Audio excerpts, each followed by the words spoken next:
Just So Stories by Rudyard Kipling.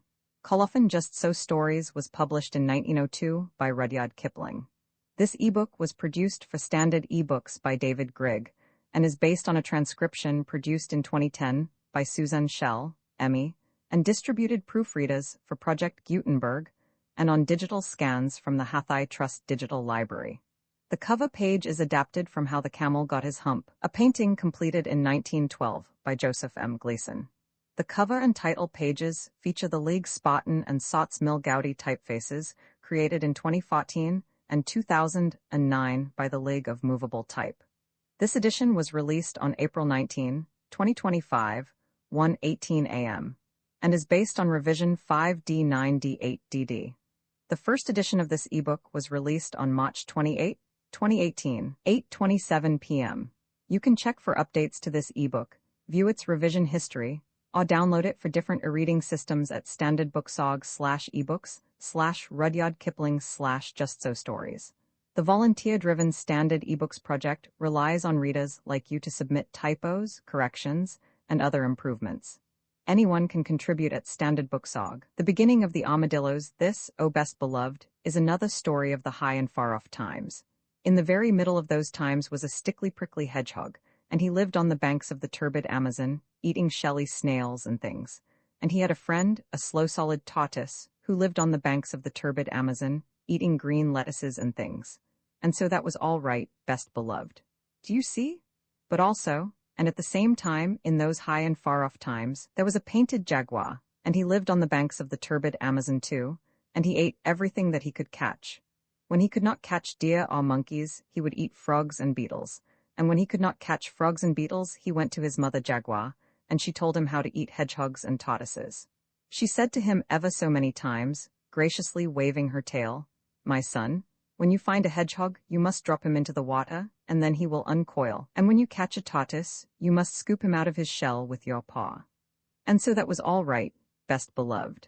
One beautiful night on the banks of the turbid Amazon, Painted Jaguar found Stickly Prickly Hedgehog and Slow Solid Tortoise sitting under the trunk of a fallen tree. They could not run away, and so Stickly Prickly curled himself up into a ball, because he was a hedgehog, and Slow Solid Tortoise drew in his head and feet into his shell as far as they would go, because he was a tortoise, and so that was all right, best beloved. Do you see? Now attend to me, said Painted Jaguar, because this is very important. My mother said that when I meet a hedgehog I am to drop him into the water, and then he will uncoil, and when I meet a tortoise I am to scoop him out of his shell with my paw. Now which of you is hedgehog and which is tortoise? Because to save my spots I can't tell. Are you sure of what your mummy told you? Said Stickly Prickly Hedgehog. Are you quite sure? Perhaps she said that when you uncoil a tortoise you must shell him out of the water with a scoop, and when you paw a hedgehog you must drop him on the shell. Are you sure of what your mummy told you? Said Slow and Solid Tortoise. Are you quite sure? Perhaps she said that when you water a hedgehog you must drop him into your paw, and when you meet a tortoise you must shell him till he uncoils. I don't think it was at all like that, said Painted Jaguar, but he felt a little puzzled. But please say it again more distinctly. When you scoop water with your paw you uncoil it with a hedgehog, said Stickly Prickly. Remember that because it's important. But, said the tortoise, when you paw your meat you drop it into a tortoise with a scoop. Why can't you understand? You are making my spots ache, said Painted Jaguar. And besides, I didn't want your advice at all. I only wanted to know which of you is hedgehog and which is tortoise. I shan't tell you, said Stickly Prickly, but you can scoop me out of my shell if you like. Aha, said Painted Jaguar. Now I know you're tortoise. You thought I wouldn't, now I will. Painted Jaguar darted out his petty paw just as Stickly Prickly curled himself up, and of course Jaguar's petty paw was just filled with prickles. Worse than that, he knocked Stickly Prickly away and away into the woods and the bushes, where it was too dark to find him. Then he put his petty paw into his mouth, and of course the prickles hurt him worse than ever. As soon as he could speak he said, "Now I know he isn't tortoise at all. But," and then he scratched his head with his unprickly paw, "how do I know that this other is tortoise?" "But I am tortoise," said Slow and Solid. "Your mother was quite right. She said that you were to scoop me out of my shell with your paw. Begin." "You didn't say she said that a minute ago," said Painted Jaguar, sucking the prickles out of his petty paw. "You said she said something quite different." "Well, suppose you say that I said that she said something quite different. I don't see that it makes any difference, because if she said what you said I said she said, it's just the same as if I said what she said she said. On the other hand, if you think she said that you were to uncoil me with a scoop, instead of pawing me into drops with a shell, I can't help that, can I? But you said you wanted to be scooped out of your shell with my paw, said Painted Jaguar. If you'll think again, you'll find that I didn't say anything of the kind. I said that your mother said that you were to scoop me out of my shell, said Slow and Solid. What will happen if I do? Said the Jaguar, most sniffily and most cautious. I don't know, because I've never been scooped out of my shell before. But I tell you truly, if you want to see me swim away, you've only got to drop me into the water. I don't believe it, said Painted Jaguar. You've mixed up all the things my mother told me to do with the things that you asked me whether I was sure that she didn't say, till I don't know whether I'm on my head or my painted tail. And now you come and tell me something I can understand, and it makes me more mixy than before. My mother told me that I was to drop one of you two into the water, and as you seem so anxious to be dropped, I think you don't want to be dropped. So jump into the turbid Amazon and be quick about it. I warn you that your mummy won't be pleased. Don't tell her I didn't tell you, said Slow Solid. If you say another word about what my mother said, the Jaguar answered, but he had not finished the sentence before Slow and Solid quietly dived into the turbid Amazon, swam under water for a long way, and came out on the bank where Stickly Prickly was waiting for him. That was a very narrow escape, said Stickly Prickly. I don't like Painted Jaguar. What did you tell him that you were? I told him truthfully that I was a truthful tortoise, but he wouldn't believe it, and he made me jump into the river to see if I was, and I was, and he is surprised. Now he's gone to tell his mummy. Listen to him. They could hear Painted Jaguar roaring up and down among the trees and the bushes by the side of the turbid Amazon, till his mummy came. Son, son, said his mother ever so many times, graciously waving her tail, what have you been doing that you shouldn't have done?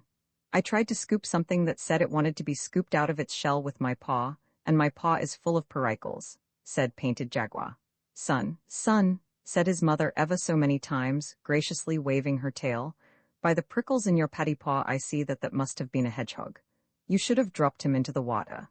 I did that to the other thing, and he said he was a tortoise, and I didn't believe him, and it was quite true, and he has dived under the turbid Amazon, and he won't come up again, and I haven't anything at all to eat, and I think we had better find lodging somewhere else. They are too clever on the turbid Amazon for poor me. Son, son, said his mother ever so many times, graciously waving her tail, now attend to me and remember what I say. A hedgehog curls himself up into a ball and his prickles stick out every which way at once. By this you may know the hedgehog. I don't like this old lady one little bit, said Stickly Prickly, under the shadow of a large leaf. I wonder what else she knows. A tortoise can't curl himself up, Mother Jaguar went on, ever so many times, graciously waving her tail. He only draws his head and legs into his shell, by this you may know the tortoise. I don't like this old lady at all, said Slow and Solid Tortoise. Even Painted Jaguar can't forget those directions. It's a great pity that you can't swim, Stickly Prickly. Don't talk to me, said Stickly Prickly. Just think how much better it would be if you could curl up.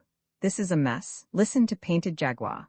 Painted Jaguar was sitting on the banks of the turbid Amazon sucking prickles out of his paws and saying to himself, can't curl, but can swim, Slow Solid, that's him. Curls up, but can't swim, Stickly Prickly, that's him.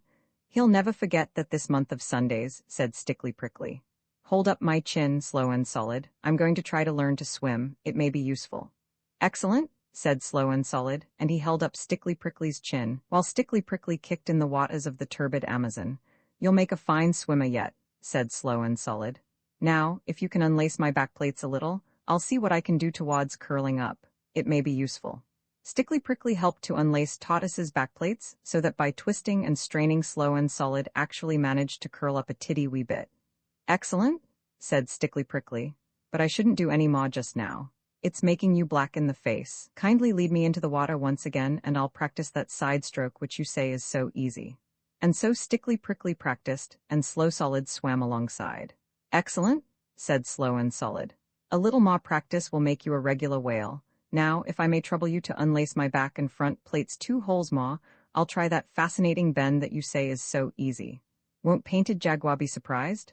Excellent, said Stickly Prickly, all wet from the turbid Amazon. I declare, I shouldn't know you from one of my own family. 2 holes, I think you said. A little more expression, please, and don't grunt quite so much, or Painted Jaguar may hear us. When you've finished, I want to try that long dive which you say is so easy. Won't Painted Jaguar be surprised? And so Stickly Prickly dived, and Slow and Solid dived alongside. Excellent, said Slow and Solid. A little more attention to holding your breath, and you will be able to keep house at the bottom of the turbid Amazon. Now, I'll try that exercise of wrapping my hind legs round my ears, which you say is so peculiarly comfortable. Won't Painted Jaguar be surprised? Excellent, said Stickly Prickly. But it's straining your backplates a little. They are all overlapping now, instead of lying side by side.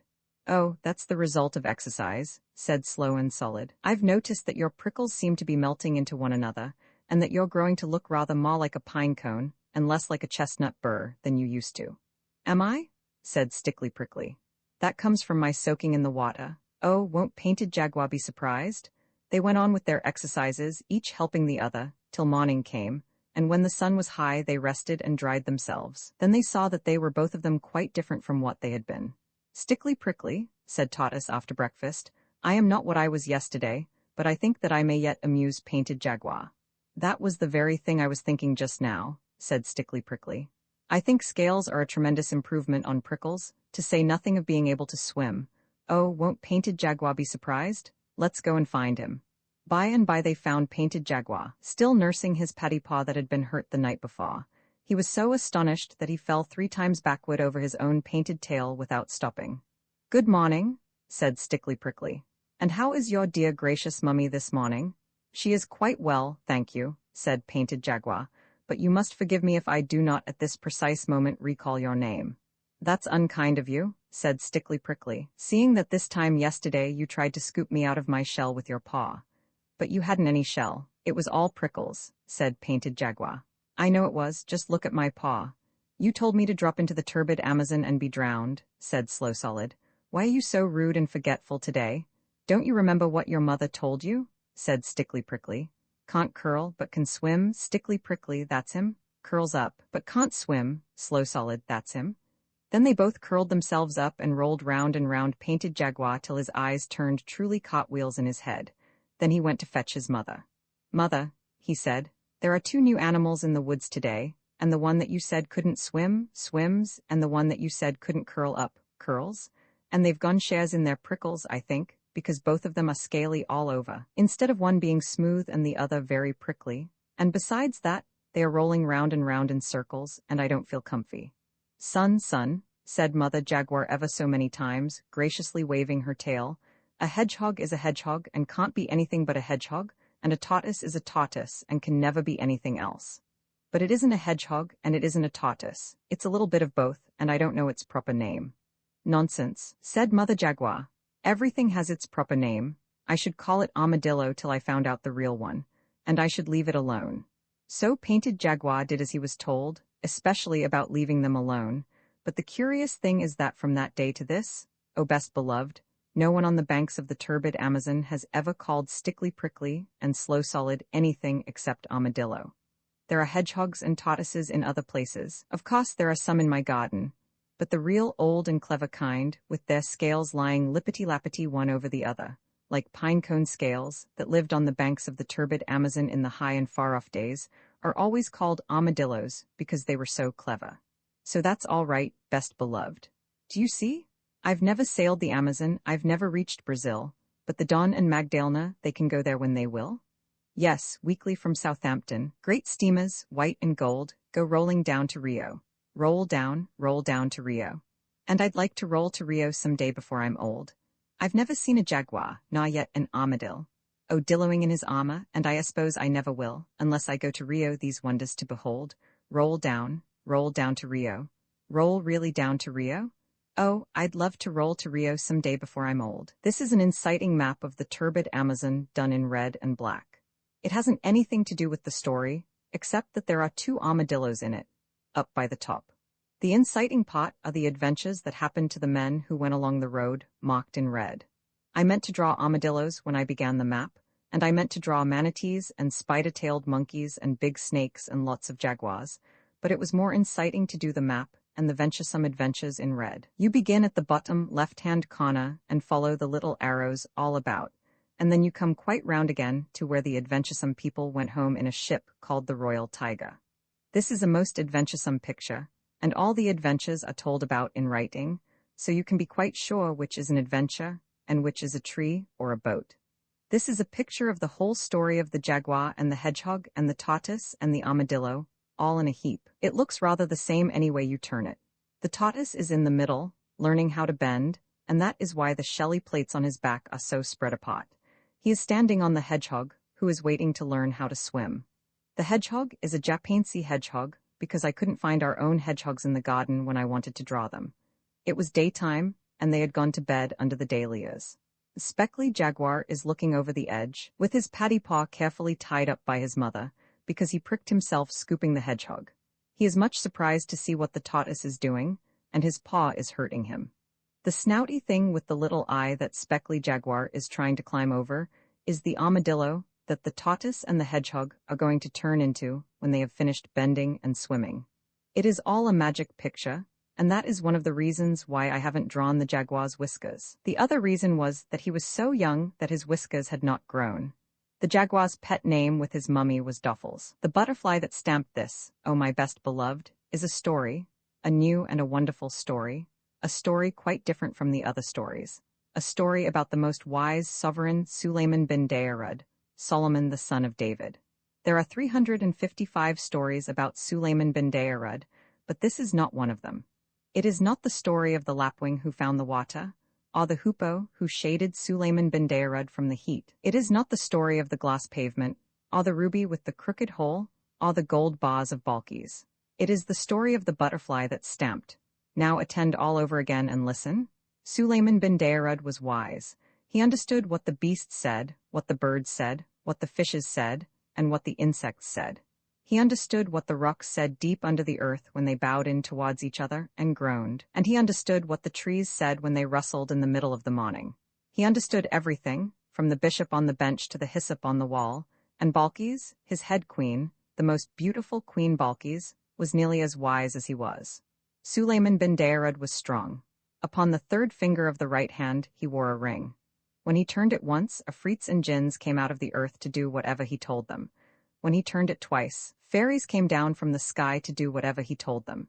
And when he turned it 3 times, the very great angel Azrael of the sod came dressed as a water carrier, and told him the news of the 3 worlds above, below, and here. And yet Suleiman bin Daoud was not proud. He very seldom showed off, and when he did he was sorry for it. Once he tried to feed all the animals in all the world in one day, but when the food was ready, an animal came out of the deep sea and ate it up in 3 mouthfuls. Suleiman bin Daoud was very surprised and said, "O animal, who are you?" And the animal said, "O king, live forever. I am the smallest of 30,000 brothers, and our home is at the bottom of the sea. We heard that you were going to feed all the animals in all the world, and my brothers sent me to ask when dinner would be ready." Suleiman bin Daoud was more surprised than ever and said, "O animal, you have eaten all the dinner that I made ready for all the animals in the world." And the animal said, "O king, live forever, but do you really call that a dinner? Where I come from we each eat twice as much as that between meals." Then Suleiman bin Daoud fell flat on his face and said, "O animal, I gave that dinner to show what a great and rich king I was, and not because I really wanted to be kind to the animals. Now I am ashamed, and it serves me right." Suleiman bin Daoud was a really truly wise man, best beloved. After that he never forgot that it was silly to show off. And now the real story part of my story begins. He married ever so many wives. He married 999 wives, besides the most beautiful Balkis, and they all lived in a great golden palace in the middle of a lovely garden with fountains. He didn't really want 999 wives, but in those days everybody married ever so many wives, and of course the king had to marry ever so many more just to show that he was the king. Some of the wives were nice, but some were simply horrid, and the horrid ones quarreled with the nice ones and made them horrid too, and then they would all quarrel with Suleiman bin Daoud, and that was horrid for him. But Balkis, the most beautiful, never quarreled with Suleiman bin Daoud. She loved him too much. She sat in her rooms in the golden palace, all walked in the palace garden, and was truly sorry for him. Of course if he had chosen to turn his ring on his finger and call up the jinns and the afrits, they would have magicked all those 999 quarrelsome wives into white mules of the desert or greyhounds or pomegranate seeds. But Suleiman bin Daoud thought that that would be showing off. So, when they quarreled too much, he only walked by himself in one part of the beautiful palace gardens and wished he had never been born. One day, when they had quarreled for 3 weeks, all 999 wives together. Sulayman bin Dairad went out for peace and quiet as usual, and among the orange trees he met Balkis the most beautiful, very sorrowful because Sulayman bin Dairad was so worried. And she said to him, "O my lord and light of my eyes, turn the ring upon your finger and show these queens of Egypt and Mesopotamia and Persia and China that you are the great and terrible king." But Sulayman bin Dairad shook his head and said, "O my lady and delight of my life, remember the animal that came out of the sea and made me ashamed before all the animals in all the world because I showed off. Now, if I showed off before these queens of Persia and Egypt and Abyssinia and China, merely because they worry me, I might be made even more ashamed than I have been." And Balkis, the most beautiful, said, "O my lord and treasure of my soul, what will you do?" And Sulayman bin Dairad said, "O my lady and content of my heart, I shall continue to endure my fate at the hands of these 999 queens who vex me with their continual quarreling." So he went on between the lilies and the loquats, and the roses and the cannas, and the heavy-scented ginger plants that grew in the garden, till he came to the great camphor tree that was called the camphor tree of Sulayman bin Dairad. But Balkis hid among the tall irises, and the spotted bamboos, and the red lilies behind the camphor tree, so as to be near her own true love, Sulayman bin Dairad. Presently 2 butterflies flew under the tree, quarreling. Sulayman bin Dairad heard one say to the other, "I wonder at your presumption in talking like this to me. Don't you know that if I stamped with my foot all Sulayman bin Dairad's palace, and this garden here would immediately vanish in a clap of thunder?" Then Sulayman bin Dairad forgot his 999 bothersome wives, and laughed, till the camphor tree shook, at the butterfly's boast. And he held out his finger and said, "Little man, come here." The butterfly was dreadfully frightened, but he managed to fly up to the hand of Sulayman bin Dairad, and clung there, fanning himself. Sulayman bin Dairad bent his head and whispered very softly, "Little man, you know that all your stamping wouldn't bend one blade of grass. What made you tell that awful fib to your wife? For doubtless she is your wife." The butterfly looked at Sulayman bin Dairad, and saw the most wise king's eye twinkle like stars on a frosty night, and he picked up his courage with both wings, and he put his head on one side and said, "O king, live forever, she is my wife, and you know what wives are like." Sulayman bin Dairad smiled in his beard and said, "Yes, I know, little brother. One must keep them in order somehow," said the butterfly, "and she has been quarreling with me all the morning. I said that to quiet her." And Sulayman bin Dairad said, "May it quiet her? Go back to your wife, little brother, and let me hear what you say." Back flew the butterfly to his wife, who was all of a twitter behind a leaf, and she said, "He heard you. Sulayman bin Dairad himself heard you." "Heard me?" said the butterfly. "Of course he did. I meant him to hear me." "And what did he say? Oh, what did he say?" "Well," said the butterfly, fanning himself most importantly, "between you and me, my dear, of course I don't blame him, because his palace must have cost a great deal, and the oranges are just ripening. He asked me not to stamp, and I promised I wouldn't." "Gracious?" said his wife, and sat quite quiet, but Sulayman bin Dairad laughed till the tears ran down his face at the impudence of the bad little butterfly. Balkis the most beautiful stood up behind the tree among the red lilies and smiled to herself, for she had heard all this talk. She thought, "If I am wise, I can yet save my lord from the persecutions of these quarrelsome queens," and she held out her finger and whispered softly to the butterfly's wife, "Little woman, come here." Up flew the butterfly's wife, very frightened, and clung to Balkis's white hand. Balkis bent her beautiful head down and whispered, "Little woman, do you believe what your husband has just said?" The butterfly's wife looked at Balkis, and saw the most beautiful queen's eyes shining like deep pools with starlight on them, and she picked up her courage with both wings and said, "O queen, be lovely forever. You know what menfolk are like." And the queen Balkis, the wise Balkis of Sheba, put her hand to her lips to hide a smile and said, "Little sister, I know." "They get angry," said the butterfly's wife, fanning herself quickly, "over nothing at all, but we must humor them, O queen. They never mean half they say. If it pleases my husband to believe that I believe he can make Sulayman bin Dairad's palace disappear by stamping his foot, I'm sure I don't care. He'll forget all about it tomorrow." "Little sister," said Balkis, "you are quite right, but next time he begins to boast, take him at his word. Ask him to stamp and see what will happen. We know what menfolk are like, don't we? He'll be very much ashamed." Away flew the butterfly's wife to her husband, and in 5 minutes they were quarreling worse than ever. "Remember," said the butterfly, "remember what I can do if I stamp my foot." "I don't believe you one little bit," said the butterfly's wife. I should very much like to see it done. Suppose you stamp now. I promised Suleiman bin Dairad that I wouldn't, said the butterfly, and I don't want to break my promise. It wouldn't matter if you did, said his wife. You couldn't bend a blade of grass with your stamping. I dare you to do it, she said. Stamp, stamp, stamp. Suleiman bin Dairad, sitting under the camphor tree, heard every word of this, and he laughed as he had never laughed in his life before. He forgot all about his queens, he forgot all about the animal that came out of the sea, he forgot about showing off. He just laughed with joy, and Balkis, on the other side of the tree, smiled because her own true love was so joyful. Presently the butterfly, very hot and puffy, came whirling back under the shadow of the camphor tree and said to Suleiman, "She wants me to stamp. She wants to see what will happen. Oh, Suleiman bin Dairad, you know I can't do it, and now she'll never believe a word I say. She'll laugh at me to the end of my days."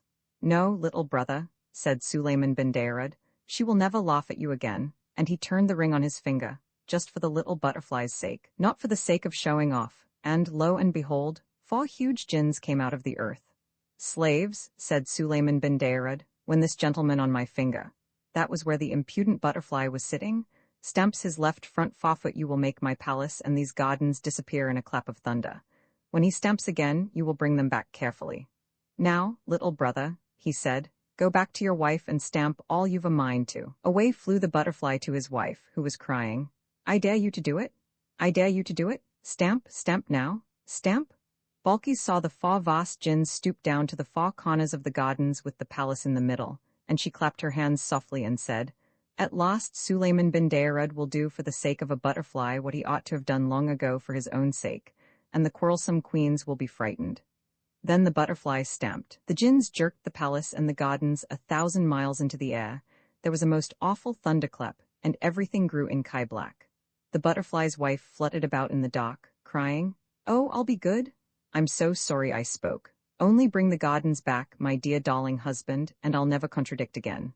The butterfly was nearly as frightened as his wife, and Suleiman bin Dairad laughed so much that it was several minutes before he found breath enough to whisper to the butterfly, "Stamp again, little brother. Give me back my palace, most great magician." "Yes, give him back his palace," said the butterfly's wife, still flying about in the dark like a moth. "Give him back his palace, and don't let's have any more horrid magic." "Well, my dear," said the butterfly as bravely as he could, "you see what your nagging has led to. Of course it doesn't make any difference to me. I'm used to this kind of thing. But as a favor to you and to Suleiman bin Dairad, I don't mind putting things right." So he stamped once more, and that instant the jinns let down the palace and the gardens, without even a bump. The sun shone on the dark green orange leaves, the fountains played among the pink Egyptian lilies, the birds went on singing, and the butterfly's wife lay on her side under the camphor tree, waggling her wings and panting, "Oh, I'll be good, I'll be good." Suleiman bin Dairad could hardly speak for laughing. He leaned back all weak and hiccupy, and shook his finger at the butterfly and said, "O great wizard, what is the sense of returning to me my palace if at the same time you slay me with mirth?" Then came a terrible noise, for all the 999 queens ran out of the palace shrieking and shouting and calling for their babies. They hurried down the great marble steps below the fountain, 100 abreast, and the most wise Balkis went statelily forward to meet them and said, "What is your trouble, O queens?" They stood on the marble steps 100 abreast and shouted, "What is our trouble? We were living peacefully in our golden palace, as is our custom, when upon a sudden the palace disappeared, and we were left sitting in a thick and noisome darkness, and it thundered, and jinns and afrits moved about in the darkness.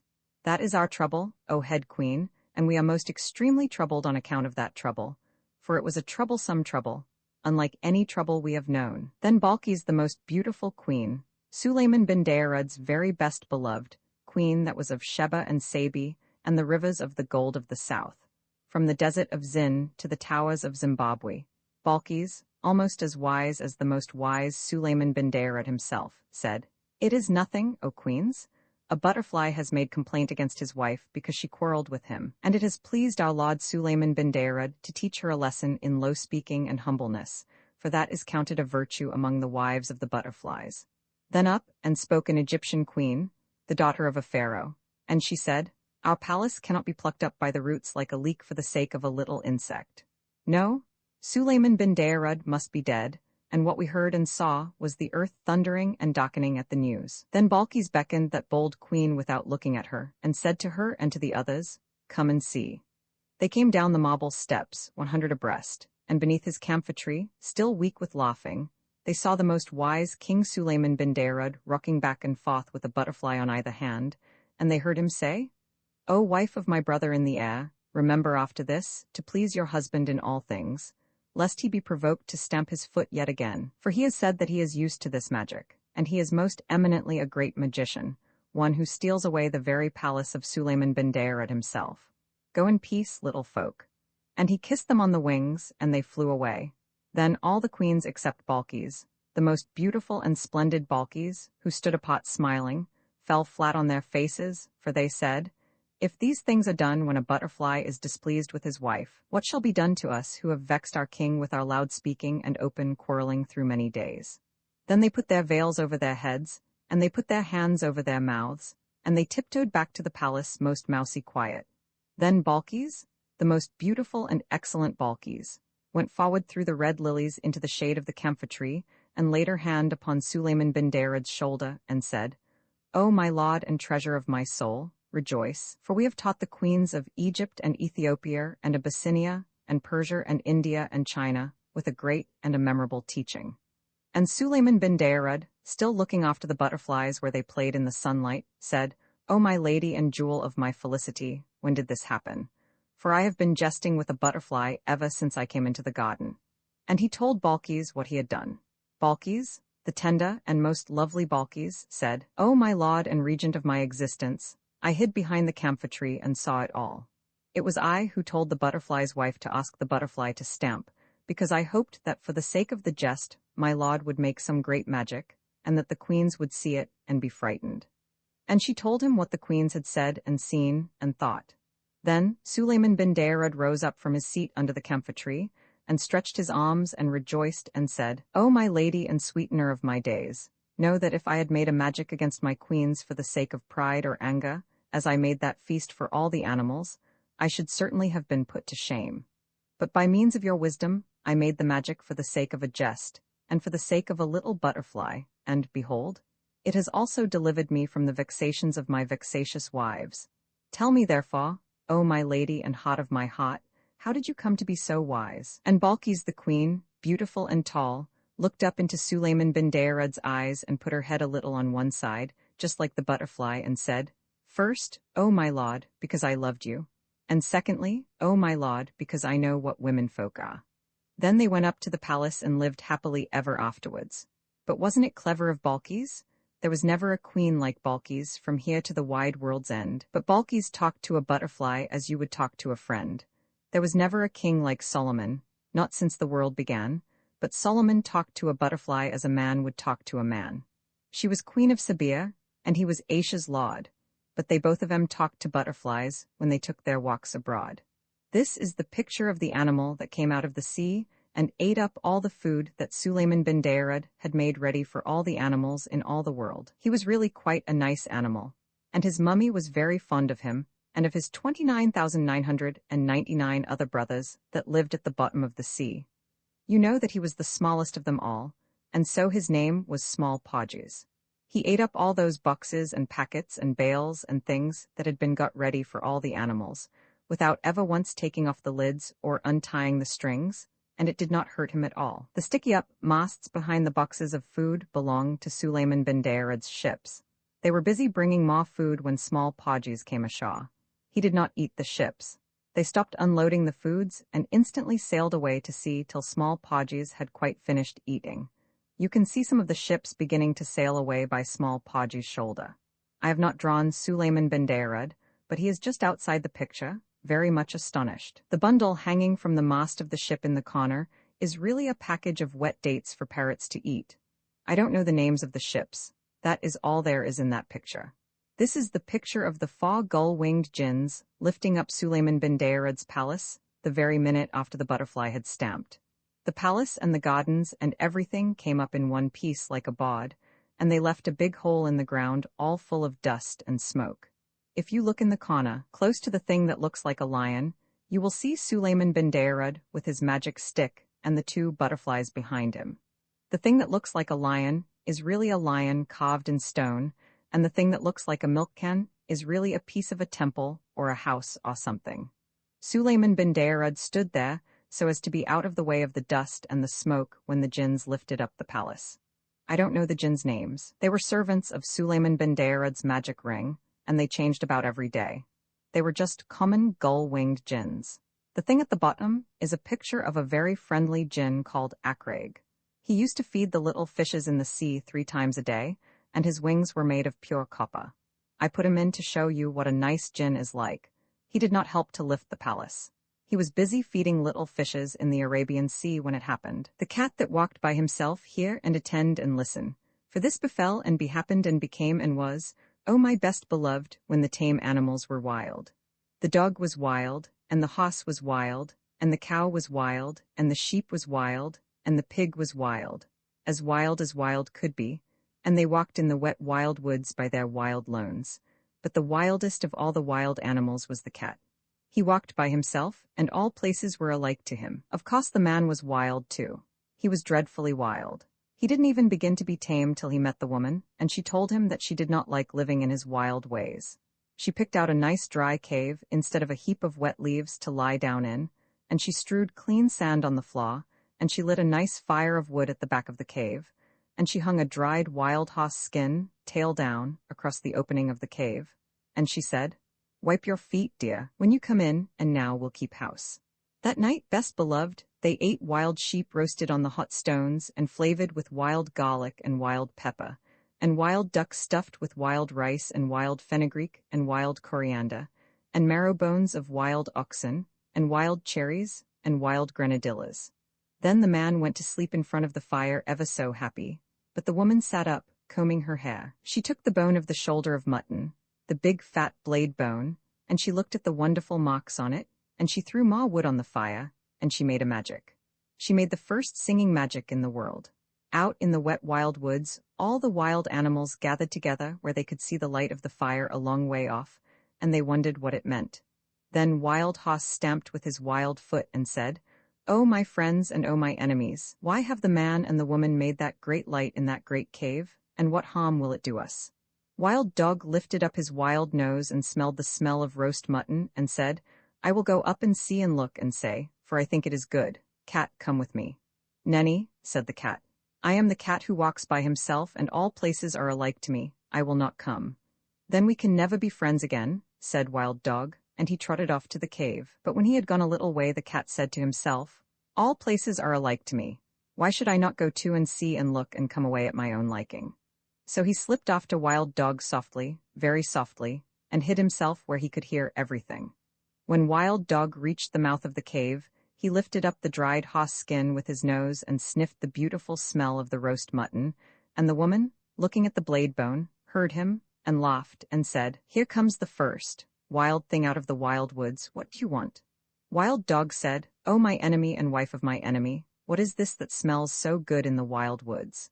Then the woman picked up a roasted mutton bone and threw it to Wild Dog, and said, "Wild thing out of the wild woods, taste and try." Wild Dog gnawed the bone, and it was more delicious than anything he had ever tasted, and he said, "O my enemy and wife of my enemy, give me another." The woman said, "Wild thing out of the wild woods, help my man to hunt through the day and guard this cave at night, and I will give you as many roast bones as you need." "Ah," said the cat, listening, "this is a very wise woman, but she is not so wise as I am." Wild Dog crawled into the cave and laid his head on the woman's lap and said, "O my friend and wife of my friend, I will help your man to hunt through the day, and at night I will guard your cave." "Ah," said the cat, listening, "that is a very foolish dog." And he went back through the wet wild woods waving his wild tail and walking by his wild lone, but he never told anybody. When the man waked up he said, "What is Wild Dog doing here?" And the woman said, "His name is not Wild Dog anymore, but the first friend, because he will be our friend for always and always and always. Take him with you when you go hunting." Next night the woman cut great green armfuls of fresh grass from the wat meadows and dried it before the fire, so that it smelt like new-mown hay, and she sat at the mouth of the cave and plaited a halter out of horsehide, and she looked at the shoulder of mutton bone, at the big broad blade bone, and she made a magic. She made the second singing magic in the world. Out in the wild woods, all the wild animals wondered what had happened to Wild Dog, and at last Wild Hoss stamped with his foot and said, "I will go and see and say why Wild Dog has not returned. Cat, come with me." "Nenny," said the cat, "I am the cat who walks by himself, and all places are alike to me. I will not come." But all the same he followed Wild Hoss softly, very softly, and hid himself where he could hear everything. When the woman heard Wild Hoss tripping and stumbling on his long mane, she laughed and said, "Here comes the second wild thing out of the wild woods. What do you want?" Wild Hoss said, "Oh, my enemy and wife of my enemy, where is Wild Dog?" The woman laughed and picked up the blade bone and looked at it and said, "Wild thing out of the wild woods, you did not come here for Wild Dog, but for the sake of this good grass." And Wild Hoss, tripping and stumbling on his long mane, said, "That is true, give it me to eat." The woman said, "Wild thing out of the wild woods, bend your wild head and wear what I give you, and you shall eat the wonderful grass 3 times a day." "Ah," said the cat, listening, "this is a clever woman, but she is not so clever as I am." Wild Hoss bent his wild head, and the woman slipped the plaited hide halter over it, and Wild Hoss breathed on the woman's feet and said, "Oh, my mistress and wife of my master, I will be your servant for the sake of the wonderful grass." "Ah," said the cat, listening, "that is a very foolish hoss." And he went back through the wet wild woods, waving his wild tail and walking by his wild lone, but he never told anybody. When the man and the dog came back from hunting, the man said, "What is Wild Hoss doing here?" And the woman said, "His name is not Wild Hoss anymore, but the first servant, because he will carry us from place to place for always and always and always. Ride on his back when you go hunting." Next day, holding her wild head high that her wild horns should not catch in the wild trees, Wild Cow came up to the cave, and the cat followed, and hid himself just the same as before. And everything happened just the same as before. And the cat said the same things as before. And when Wild Cow had promised to give her milk to the woman every day in exchange for the wonderful grass, the cat went back through the wet wild woods, waving his wild tail and walking by his wild lone, just the same as before. But he never told anybody. And when the man and the hoss and the dog came home from hunting and asked the same questions same as before, the woman said, "Her name is not Wild Cow anymore, but the giver of good food. She will give us the warm white milk for always and always and always, and I will take care of her, while you and the first friend and the first servant go hunting." Next day the cat waited to see if any other wild thing would go up to the cave, but no one moved in the wet wild woods, so the cat walked there by himself. And he saw the woman milking the cow, and he saw the light of the fire in the cave, and he smelt the smell of the warm white milk. Cat said, "Oh, my enemy and wife of my enemy, where did Wild Cow go?" The woman laughed and said, "Wild thing out of the wild woods, go back to the woods again, for I have braided up my hair, and I have put away the magic blade bone, and we have no more need of either friends or servants in our cave." Cat said, "I am not a friend, and I am not a servant. I am the cat who walks by himself, and I wish to come into your cave." Woman said, "Then why did you not come with first friend on the first night?" Cat grew very angry and said, "Has Wild Dog told tales of me?" Then the woman laughed and said, "You are the cat who walks by himself, and all places are alike to you. You are neither a friend nor a servant. You have said it yourself. Go away and walk by yourself in all places alike." Then Cat pretended to be sorry and said, "Must I never come into the cave? Must I never sit by the warm fire? Must I never drink the warm white milk? You are very wise and very beautiful. You should not be cruel even to a cat." Woman said, "I knew I was wise, but I did not know I was beautiful. So I will make a bargain with you. If ever I say 1 word in your praise, you may come into the cave. And if you say 2 words in my praise," said the cat. "I never shall," said the woman, "but if I say 2 words in your praise, you may sit by the fire in the cave." "And if you say 3 words," said the cat. "I never shall," said the woman, "but if I say 3 words in your praise, you may drink the warm white milk 3 times a day for always and always and always." Then the cat arched his back and said, "Now, let the curtain at the mouth of the cave, and the fire at the back of the cave, and the milk pots that stand beside the fire, remember what my enemy and the wife of my enemy has said." And he went away through the wet wild woods, waving his wild tail and walking by his wild lone. That night when the man and the hoss and the dog came home from hunting, the woman did not tell them of the bargain that she had made with the cat, because she was afraid that they might not like it. Cat went far and far away and hid himself in the wet wild woods by his wild lone for a long time till the woman forgot all about him. Only the bat, the little upside-down bat, that hung inside the cave, knew where Cat hid, and every evening Bat would fly to Cat with news of what was happening. One evening Bat said, "There is a baby in the cave. He is new and pink and fat and small, and the woman is very fond of him." "Ah," said the Cat, listening, "but what is the baby fond of?" "He is fond of things that are soft and tickle," said the Bat. "He is fond of warm things to hold in his arms when he goes to sleep. He is fond of being played with. He is fond of all those things." "Ah," said the Cat, listening, "then my time has come." Next night Cat walked through the wet wild woods and hid very near the cave till morning time, and man and dog and hoss went hunting. The woman was busy cooking that morning, and the baby cried and interrupted. So she carried him outside the cave and gave him a handful of pebbles to play with. But still the baby cried. Then the Cat put out his patty paw and patted the baby on the cheek, and it cooed, and the Cat rubbed against its fat knees and tickled it under its fat chin with his tail. And the baby laughed, and the woman heard him and smiled. Then the bat, the little upside-down bat, that hung in the mouth of the cave said, "Oh, my hostess and wife of my host and mother of my host's son, a wild thing from the wild woods is most beautifully playing with your baby." "A blessing on that wild thing whoever he may be," said the woman, straightening her back, "for I was a busy woman this morning, and he has done me a service." The very minute and second, best beloved, the dried hoss skin curtain that was stretched tail down at the mouth of the cave fell down, whoosh, because it remembered the bargain she had made with the Cat, and when the woman went to pick it up, lo and behold, the Cat was sitting quite comfy inside the cave. "Oh, my enemy and wife of my enemy and mother of my enemy," said the Cat, "it is I, for you have spoken a word in my praise, and now I can sit within the cave for always and always and always.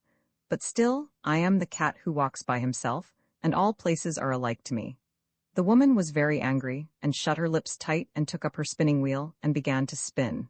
But the baby cried because the Cat had gone away, and the woman could not hush it, for it struggled and kicked and grew black in the face. "Oh, my enemy and wife of my enemy and mother of my enemy," said the Cat, "take a strand of the wire that you are spinning and tie it to your spinning wall and drag it along the floor, and I will show you a magic that shall make your baby laugh as loudly as he is now crying." "I will do so," said the woman, "because I am at my wit's end, but I will not thank you for it."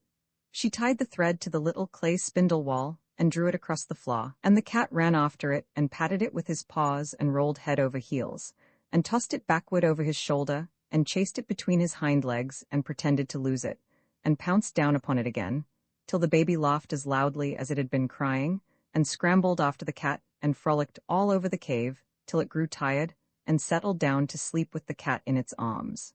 "Now," said the Cat, "I will sing the baby a song that shall keep him asleep for an hour." And he began to purr, loud and low, low and loud, till the baby fell fast asleep. The woman smiled as she looked down upon the two of them and said, "That was wonderfully done. No question but you are very clever, O Cat." That very minute and second, best beloved, the smoke of the fire at the back of the cave came down in clouds from the roof, puff, because it remembered the bargain she had made with the Cat, and when it had cleared away, lo and behold, the Cat was sitting quite comfy close to the fire. "Oh, my enemy and wife of my enemy and mother of my enemy," said the Cat, "it is I, for you have spoken a second word in my praise, and now I can sit by the warm fire at the back of the cave for always and always and always. But still I am the Cat who walks by himself, and all places are alike to me." Then the woman was very, very angry, and let down her hair, and put more wood on the fire, and brought out the broad blade bone of the shoulder of mutton, and began to make a magic that should prevent her from saying a third word in praise of the Cat. It was not a singing magic, best beloved, it was a still magic. And by the cave grew so still that a little wee mouse crept out of a corner and ran across the floor. "Oh, my enemy and wife of my enemy and mother of my enemy," said the Cat, "is that little mouse part of your magic?" "Ow, chee, no indeed," said the woman, and she dropped the blade bone and jumped upon the footstool in front of the fire and braided up her hair very quick for fear that the mouse should run up it. "Ah," said the Cat, watching, "then the mouse will do me no harm if I eat it?" "No," said the woman, braiding up her hair, "eat it quickly and I will ever be grateful to you." Cat made one jump and caught the little mouse, and the woman said, "100 thanks. Even the first friend is not quick enough to catch little mice as you have done. You must be very wise." That very moment and second, O best beloved, the milk pot that stood by the fire cracked in 2 pieces, FFFT, because it remembered the bargain she had made with the Cat, and when the woman jumped down from the footstool, lo and behold, the cat was lapping up the warm white milk that lay in one of the broken pieces. "Oh, my enemy and wife of my enemy and mother of my enemy," said the cat, "it is I, for you have spoken 3 words in my praise, and now I can drink the warm white milk 3 times a day for always and always and always. But still I am the cat who walks by himself, and all places are alike to me." Then the woman laughed and set the cat a bowl of the warm white milk and said, "Oh, cat, you are as clever as a man, but remember that your bargain was not made with the man or the dog, and I do not know what they will do when they come home." "What is that to me?" said the cat. "If I have my place in the cave by the fire and my warm white milk 3 times a day, I do not care what the man or the dog can do." That evening when the man and the dog came into the cave, the woman told them all the story of the bargain while the cat sat by the fire and smiled. Then the man said, "Yes, but he has not made a bargain with me or with all proper men after me." Then he took off his 2 leather boots and he took up his little stone axe, that makes 3, and he fetched a piece of wood and a hatchet, that is 5 altogether, and he set them out in a row and he said, "Now we will make our bargain. If you do not catch mice when you are in the cave for always and always and always, I will throw these 5 things at you whenever I see you, and so shall all proper men do after me." "Ah," said the woman, listening, "this is a very clever cat, but he is not so clever as my man." The cat counted the 5 things, and they looked very nobby, and he said, "I will catch mice when I am in the cave for always and always and always, but still I am the cat who walks by himself, and all places are alike to me." "Not when I am near," said the man. "If you had not said that last, I would have put all these things away for always and always and always, but I am now going to throw my 2 boots and my little stone axe, that makes 3, at you whenever I meet you, and so shall all proper men do after me." Then the dog said, "Wait a minute, he has not made a bargain with me or with all proper dogs after me."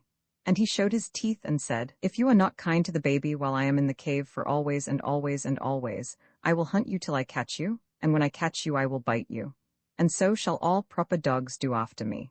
"Ah," said the woman, listening, "this is a very clever cat, but he is not so clever as the dog." Cat counted the dog's teeth, and they looked very pointed, and he said, "I will be kind to the baby while I am in the cave, as long as he does not pull my tail too hard, for always and always and always. But still, I am the cat that walks by himself, and all places are alike to me." "Not when I am near," said the dog. "If you had not said that last, I would have shut my mouth for always and always and always, but now I am going to hunt you up a tree whenever I meet you, and so shall all proper dogs do after me." Then the man threw his 2 boots and his little stone axe, that makes 3, at the cat, and the cat ran out of the cave, and the dog chased him up a tree. And from that day to this, best beloved, 3 proper men out of 5 will always throw things at a cat whenever they meet him, and all proper dogs will chase him up a tree. But the cat keeps his side of the bargain too. He will kill mice and he will be kind to babies when he is in the house, just as long as they do not pull his tail too hard. But when he has done that, and between times, and when the moon gets up and night comes, he is the cat that walks by himself, and all places are alike to him. Then he goes out to the wet wild woods or up the wet wild trees or on the wet wild roofs, waving his wild tail and walking by his wild lone. Pussy can sit by the fire and sing, Pussy can climb a tree, or play with a silly old cock and string to muse herself, not me. But I like Binky my dog, because he knows how to behave. So, Binky's the same as the first friend was, and I am the man in the cave. Pussy will play Man Friday till it's time to wet her paw and make her walk on the windowsill, for the footprint Crusoe saw. Then she fluffles her tail and mews and scratches and won't attend. But Binky will play whatever I choose, and he is my true first friend. Pussy will rub my knees with her head, pretending she loves me hard. But the very minute I go to my bed, Pussy runs out in the yard, and there she stays till the morning light. So I know it is only pretend, but Binky, he snores at my feet all night, and he is my firstest friend. This is the picture of the cave where the man and the woman lived first of all. It was really a very nice cave, and much warmer than it looks. The man had a canoe. It is on the edge of the river, being soaked in the water to make it swell up.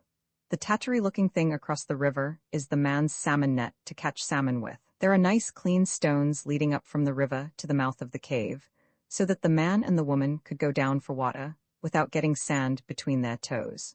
The things like black beetles far down the beach are really trunks of dead trees that floated down the river from the wet wild woods on the other bank.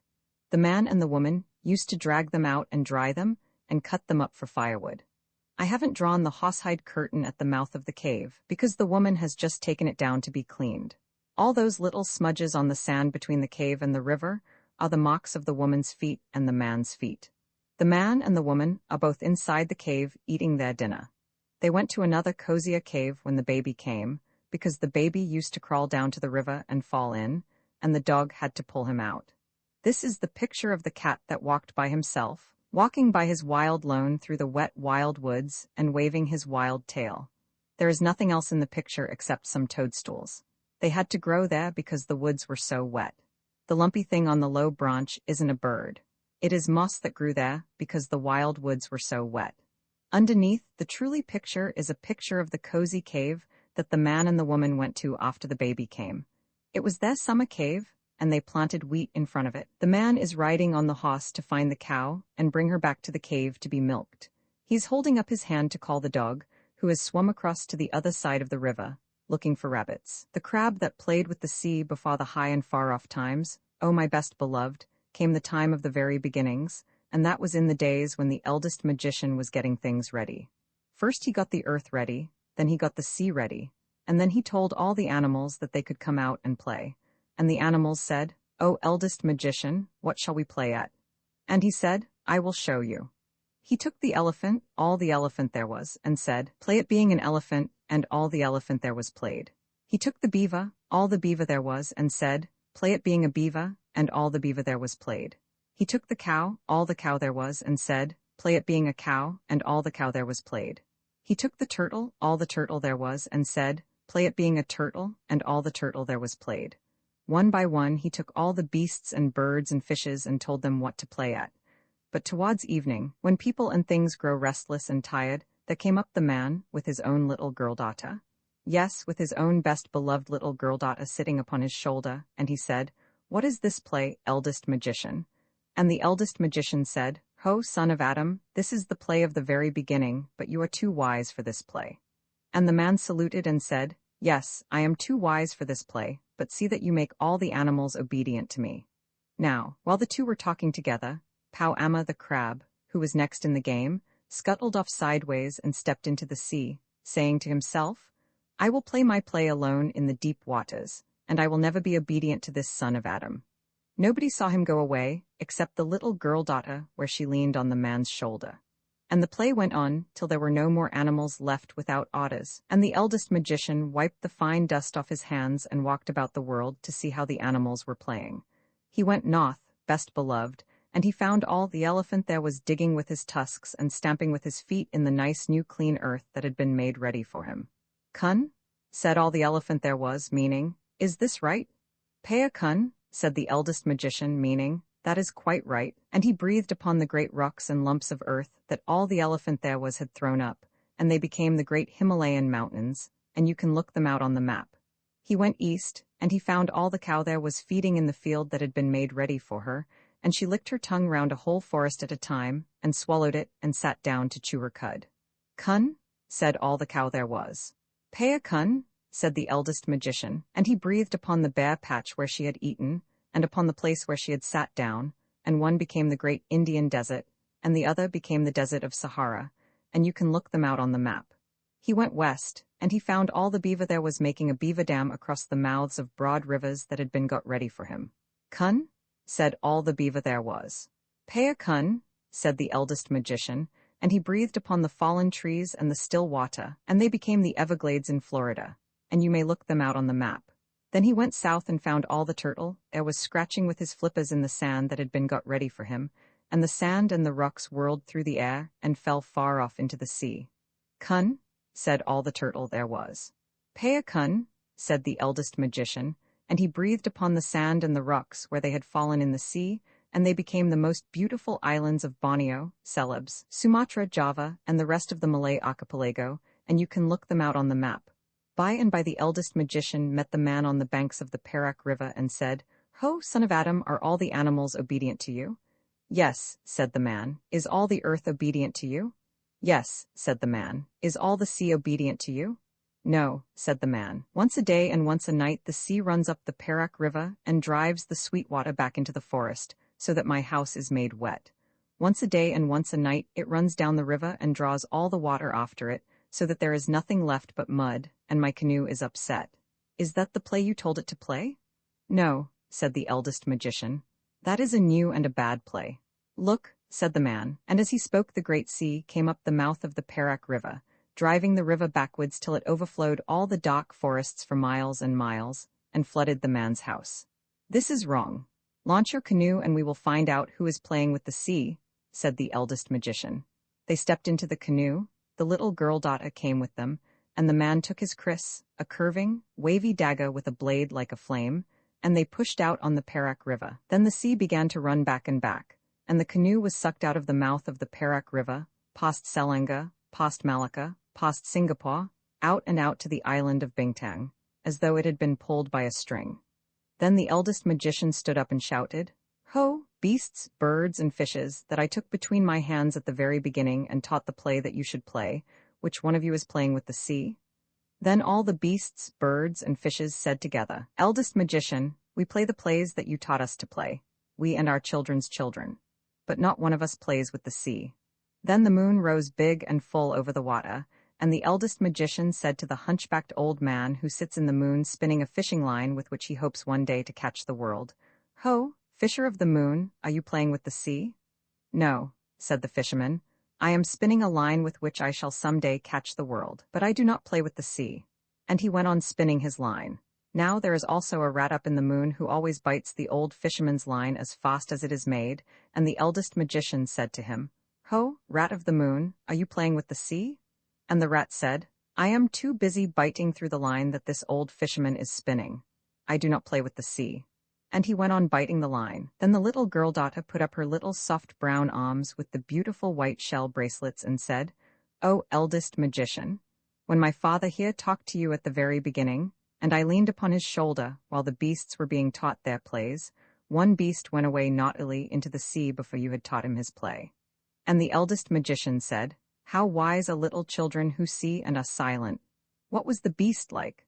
And the little girl Dota said, He was round and he was flat, and his eyes grew upon stalks, and he walked sideways like this, and he was covered with strong armor upon his back. And the eldest magician said, How wise are little children who speak truth. Now I know where Pau Amma went. Give me the paddle?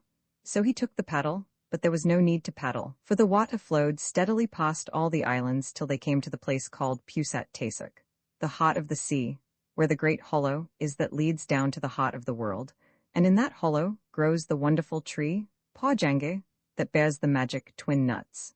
Then the eldest magician slid his arm up to the shoulder through the deep warm water, and under the roots of the wonderful tree he touched the broad back of Pau Amma the crab. And Pau Amma settled down at the touch, and all the sea rose up as water rises in a basin when you put your hand into it. Ah, said the eldest magician, now I know who has been playing with the sea. And he called out, What are you doing, Pau Amma? And Pau Amma, deep down below, answered, Once a day and once a night I go out to look for my food. Once a day and once a night I return. Leave me alone.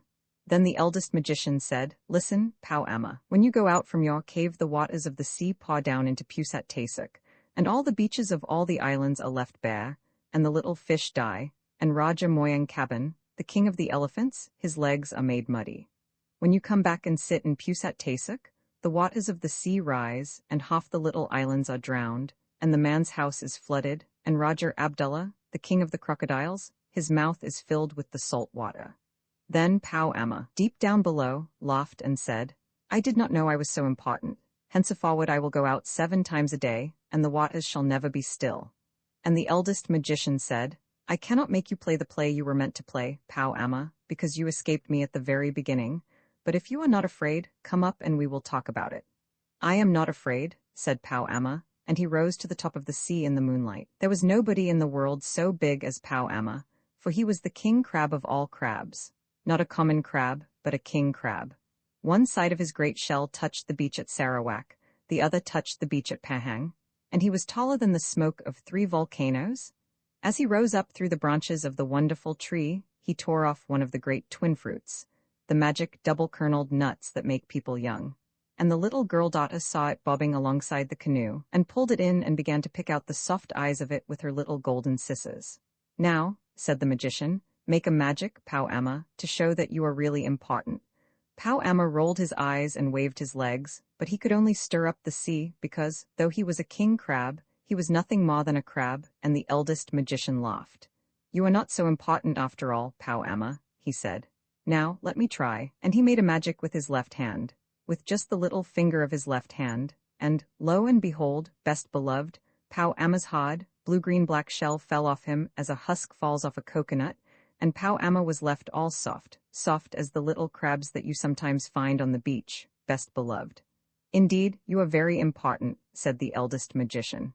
Shall I ask the man here to cut you with Chris? Shall I send for Raja Moyang Kabin, the king of the elephants, to pierce you with his tusks, or shall I call Raja Abdullah, the king of the crocodiles, to bite you? And Pau Amma said, I am ashamed. Give me back my hard shell and let me go back to Pusat Tasik, and I will only stir out once a day and once a night to get my food. And the eldest magician said, No, Pau Amma, I will not give you back your shell, for you will grow bigger and prouder and stronger, and perhaps you will forget your promise, and you will play with the sea once more. Then Pau Amma said, What shall I do? I am so big that I can only hide in Pusat Tasik, and if I go anywhere else, all soft as I am now, the sharks and the dogfish will eat me.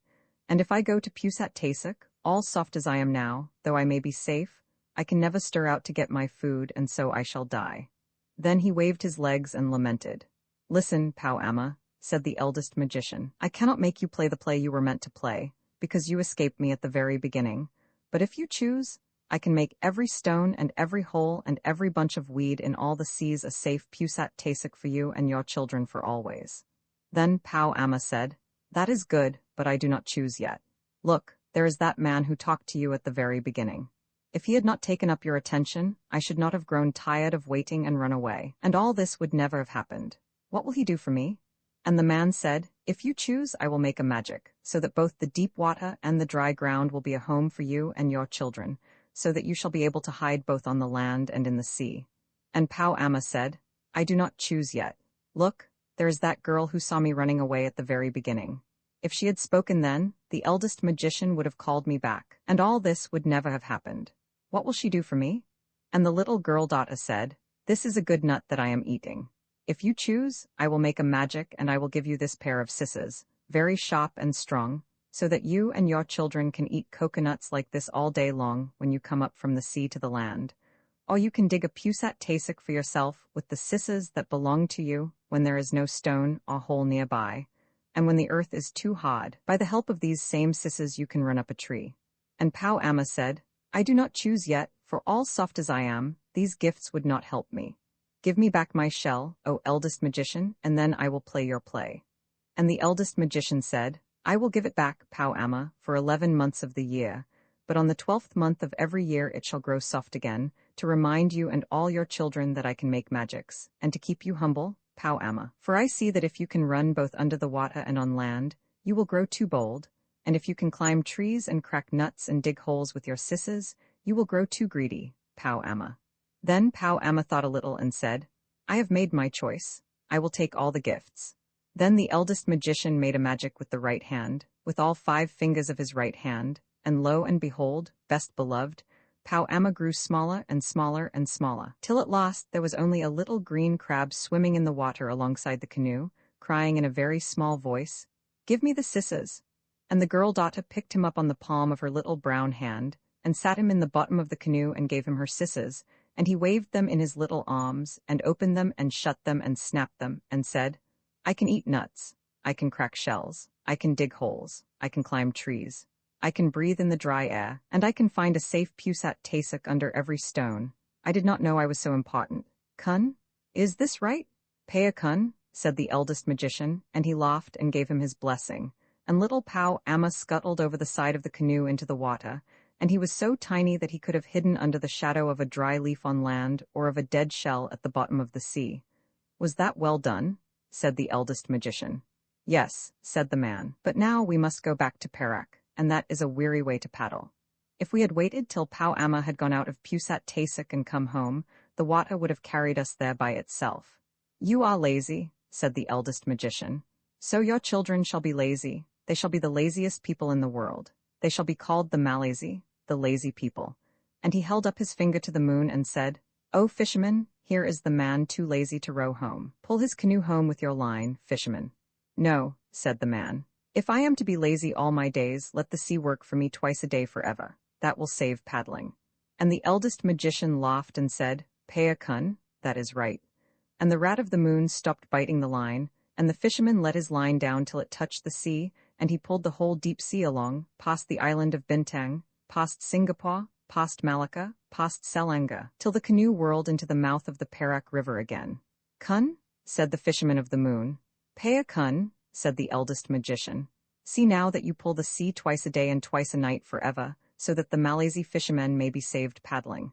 But be careful not to do it too hard, or I shall make a magic on you as I did to Pow Amma.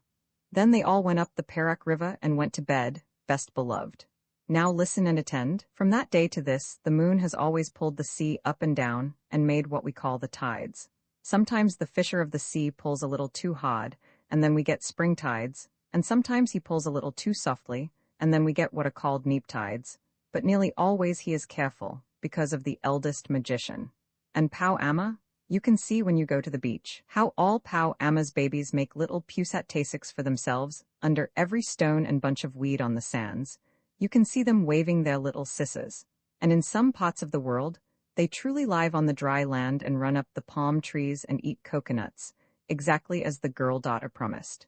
But once a year, all Pow Ammas must shake off their hard armor and be soft, to remind them of what the eldest magician could do. And so it isn't fair to kill or hunt Pow Amma's babies just because old Pow Amma was stupidly rude a very long time ago.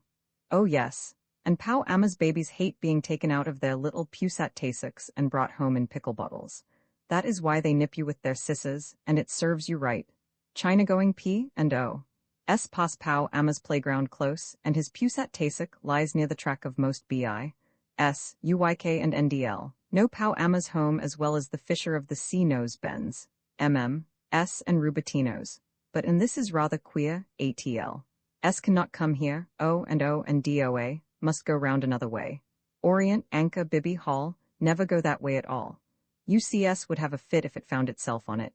And if beavers took their cargoes to Penang instead of Lagos, or a fat Shawsaval bar passengers to Singapore, or a White Star were to try a little trip to Saurabaya, or a BSA went on past Natal to Cherubin, then great Mr. Lloyd's would come with a wire and drag them home.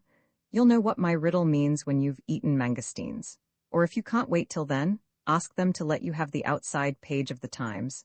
Turn over to page 2, where it is marked Shipping on the top left hand. Then take the atlas, and that is the finest picture book in the world, and see how the names of the places that the steamers go to fit into the names of the places on the map. Any steamer kitty ought to be able to do that.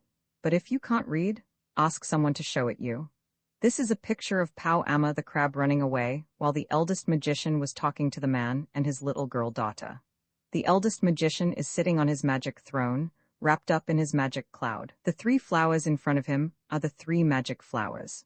On the top of the hill, you can see all the elephant there was, and all the cow there was, and all the turtle there was going off to play as the eldest magician told them.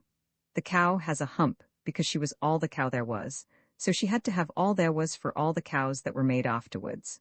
Under the hill, there are animals who have been taught the game they were to play. You can see all the tiger there was smiling at all the bones there were, and you can see all the elk there was, and all the parrot there was, and all the bunnies there were on the hill. The other animals are on the other side of the hill, so I haven't drawn them. The little house up the hill is all the house there was. The eldest magician made it to show the man how to make houses when he wanted to. The snake round that spiky hill is all the snake there was, and he is talking to all the monkey there was, and the monkey is being rude to the snake, and the snake is being rude to the monkey. The man is very busy talking to the eldest magician. The little girl daughter is looking at Pow Amma as he runs away. That humpy thing in the water in front is Pow Amma. He wasn't a common crab in those days. He was a king crab. That is why he looks different. The thing that looks like bricks that the man is standing in is the big mizmaze. When the man has done talking with the eldest magician, he will walk in the big mizmaze because he has to. The mark on the stone under the man's foot is a magic mark. And down underneath, I have drawn the 3 magic flowers all mixed up with the magic cloud. All this picture is big medicine and strong magic. This is the picture of Pow Amma, the crab rising out of the sea as tall as the smoke of 3 volcanoes. I haven't drawn the 3 volcanoes, because Pao Amma was so big.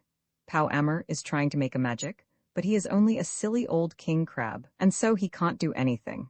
You can see he is all legs and claws and empty hollow shell. The canoe is the canoe that the man and the girl Data and the eldest magician sailed from the Perak River in. The sea is all black and bubbly, because Pao Amma has just risen up out of Pusat Tasik. Pusat Tasik is underneath, so I haven't drawn it. The man is waving his curvy crysknife at Pao Amma. The little girl daughter is sitting quietly in the middle of the canoe. She knows she is quite safe with her daddy. The eldest magician is standing up at the other end of the canoe, beginning to make a magic. He has left his magic thrown on the beach, and he has taken off his clothes so as not to get wet, and he has left the magic cloud behind too, so as not to tip the boat over. The thing that looks like another little canoe outside the real canoe is called an outrigger. It is a piece of wood tied to sticks, and it prevents the canoe from being tipped over. The canoe is made out of one piece of wood, and there is a paddle at one end of it. The elephant's child in the high and far-off times the elephant, O best beloved, had no trunk. He had only a blackish, bulgy nose as big as a boot that he could wriggle about from side to side, but he couldn't pick up things with it. But there was one elephant, a new elephant, an elephant's child, who was full of satiable curiosity, and that means he asked ever so many questions. And he lived in Africa, and he filled all Africa with his satiable curiosities. He asked his tall aunt, the ostrich, why her tail feathers grew just so, and his tall aunt, the ostrich, spanked him with her hard claw. He asked his tall uncle, the giraffe, what made his skin spotty, and his tall uncle, the giraffe, spanked him with his hard hoof. And still he was full of satiable curiosity. He asked his broad aunt, the hippopotamus, why her eyes were red, and his broad aunt, the hippopotamus, spanked him with her broad hoof. And he asked his hairy uncle, the baboon, why melons tasted just so, and his hairy uncle, the baboon, spanked him with his hairy paw. And still he was full of satiable curiosity. He asked questions about everything that he saw, or heard, or felt, or smelt, or touched, and all his uncles and his aunts spanked him. And still he was full of satiable curiosity. One fine morning in the middle of the procession of the equinoxes, this satiable elephant's child asked a new fine question that he had never asked before. He asked, "What does the crocodile have for dinner?" Then everybody said, "Hush," in a loud and dreadful tone, and they spanked him immediately and directly, without stopping, for a long time. By and by, when that was finished, he came upon Kolokolo Bird sitting in the middle of a wait-a-bit thorn bush, and he said, "My father has spanked me, and my mother has spanked me. All my aunts and uncles have spanked me for my satiable curiosity, and still I want to know what the crocodile has for dinner." Then Kolokolo Bird said, with a mournful cry, "Go to the banks of the great gray-green, greasy Limpopo River, all set about with fever trees, and find out." That very next morning, when there was nothing left of the equinoxes, because the procession had proceeded according to precedent, this satiable elephant's child took 100 pounds of bananas, the little shot red kind, and 100 pounds of sugarcane, the long purple kind, and 17 melons, the greeny crackly kind, and said to all his dear families, "Goodbye. I am going to the great gray-green, greasy Limpopo River, all set about with fever trees, to find out what the crocodile has for dinner." And they all spanked him once more for luck, though he asked them most politely to stop. Then he went away, a little warm, but not at all astonished, eating melons and throwing the rind about because he could not pick it up. He went from Grahamstown to Kimberley, and from Kimberley to Kama's country, and from Kama's country he went east by north, eating melons all the time, till at last he came to the banks of the great gray-green, greasy Limpopo River, all set about with fever trees, precisely as Kolokolo Bird had said. Now you must know and understand, O best beloved, that till that very week and day and hour and minute, this satiable elephant's child had never seen a crocodile, and did not know what one was like. It was all his satiable curiosity. The first thing that he found was a bicolored python rock snake curled round a rock. "Excuse me," said the elephant's child most politely, "but have you seen such a thing as a crocodile in these promiscuous pots?" "Have I seen a crocodile?" said the bicolored python rock snake, in a voice of dreadful scorn. "What will you ask me next?" "Excuse me," said the elephant's child, "but could you kindly tell me what he has for dinner?" Then the bicolored python rock snake uncoiled himself very quickly from the rock, and spanked the elephant's child with his scalesome, flailsome tail. "That is odd," said the elephant's child, "because my father and my mother and my uncle and my aunt not to mention my other aunt, the hippopotamus, and my other uncle, the baboon, have all spanked me for my satiable curiosity, and I suppose this is the same thing." So he said goodbye very politely to the bicolored python rock snake, and helped to coil him up on the rock again, and went on, a little warm, but not at all astonished, eating melons, and throwing the rind about, because he could not pick it up, till he trod on what he thought was a log of wood at the very edge of the great gray-green, greasy Limpopo River, all set about with fever trees. But it was really the crocodile, O best beloved, and the crocodile winked one eye, like this. "'Excuse me," said the elephant's child most politely, "but do you happen to have seen a crocodile in these promiscuous pots?" Then the crocodile winked the other eye, and lifted half his tail out of the mud, and the elephant's child stepped back most politely, because he did not wish to be spanked again. "Come hither, little one," said the crocodile. "Why do you ask such things?" "'Excuse me," said the elephant's child most politely, "but my father has spanked me, my mother has spanked me, not to mention my tall aunt, the ostrich, and my tall uncle, the giraffe, who can kick ever so hard, as well as my broad aunt, the hippopotamus, and my hairy uncle, the baboon, and including the bicolored python rock snake with the scalesome, flailsome tail, just up the bank, who spanks harder than any of them. And so, if it's quite all the same to you, I don't want to be spanked any more." "Come hither, little one," said the crocodile, "for I am the crocodile," and he wept crocodile tears to show it was quite true. Then the elephant's child grew all breathless and panted and kneeled down on the bank and said, "You are the very person I have been looking for all these long days. Will you please tell me what you have for dinner?" "Come hither, little one," said the crocodile, "and I'll whisper." Then the elephant's child put his head down close to the crocodile's musky, tusky mouth, and the crocodile caught him by his little nose, which up to that very week, day, hour, and minute had been no bigger than a boot, though much more useful. "I think," said the crocodile, and he said it between his teeth like this, "I think today I will begin with elephant's child." At this, O best beloved, the elephant's child was much annoyed, and he said, speaking through his nose like this, "Let go, you are hurt, Igby." Then the bicolored python rock snake scuffled down from the bank and said, "My young friend, if you do not now, immediately and instantly, pull as hard as ever you can, it is my opinion that your acquaintance in the large patent leather ulster," and by this he meant the crocodile, "will jerk you into yonder limpid stream before you can say Jack Robinson."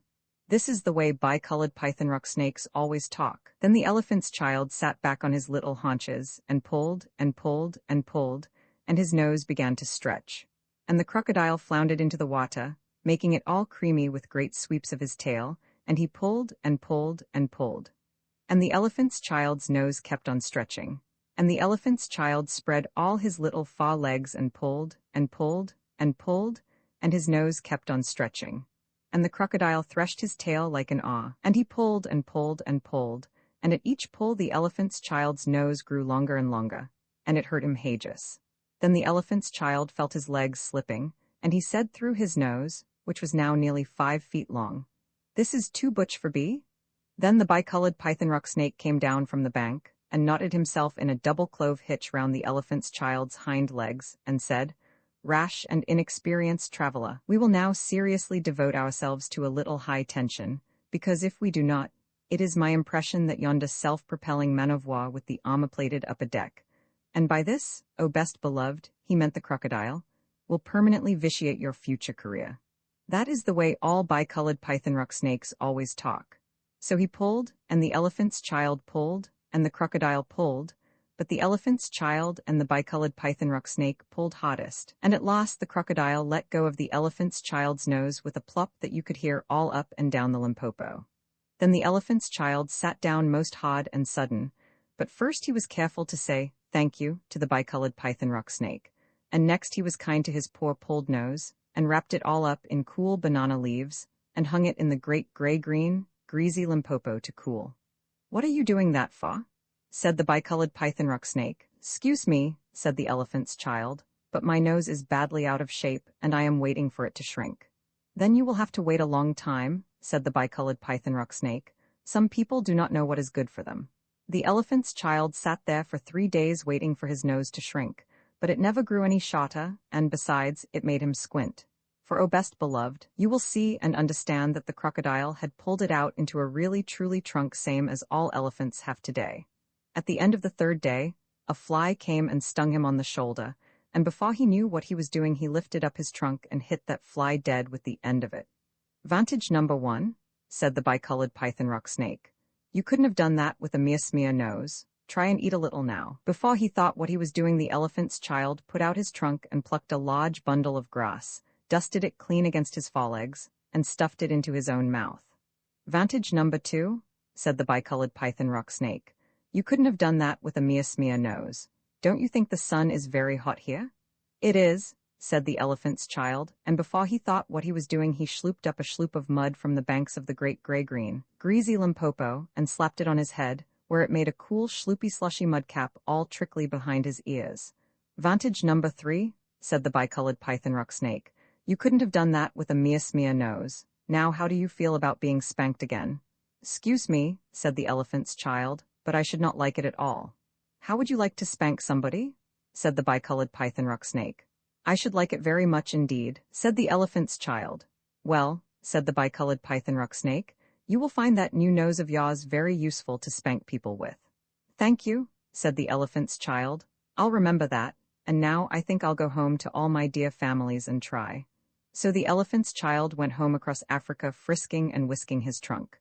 When he wanted fruit to eat, he pulled fruit down from a tree, instead of waiting for it to fall as he used to do. When he wanted grass, he plucked grass up from the ground, instead of going on his knees as he used to do. When the flies bit him, he broke off the branch of a tree and used it as a fly whisk. And he made himself a new, cool, slushy squishy mudcap whenever the sun was hot. When he felt lonely walking through Africa, he sang to himself down his trunk, and the noise was louder than several brass bands. He went especially out of his way to find a broad hippopotamus. She was no relation of his, and he spanked her very hard, to make sure that the bicolored python rock snake had spoken the truth about his new trunk. The rest of the time he picked up the melon rinds that he had dropped on his way to the Limpopo, for he was a tidy pachyderm. One dark evening he came back to all his dear families, and he coiled up his trunk and said, "How do you do?" They were very glad to see him, and immediately said, "Come here and be spanked for your satiable courteosity." "Pooh," said the elephant's child. "I don't think you peoples know anything about spanking, but I do, and I'll show you." Then he uncurled his trunk and knocked two of his dear brothers head over heels. "Oh, bananas," said they, "where did you learn that trick, and what have you done to your nose?" "I got a new one from the crocodile on the banks of the great gray-green, greasy Limpopo River," said the elephant's child.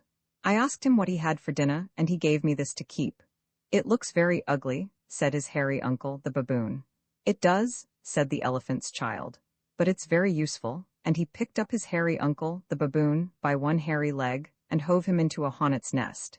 Then that bad elephant's child spanked all his dear families for a long time, till they were very warm and greatly astonished. He pulled out his tall ostrich aunt's tail feathers, and he caught his tall uncle, the giraffe, by the hind leg, and dragged him through a thorn bush. And he shouted at his broad aunt, the hippopotamus, and blew bubbles into her ear when she was sleeping in the water after meals. But he never let anyone touch Kolokolo Bird.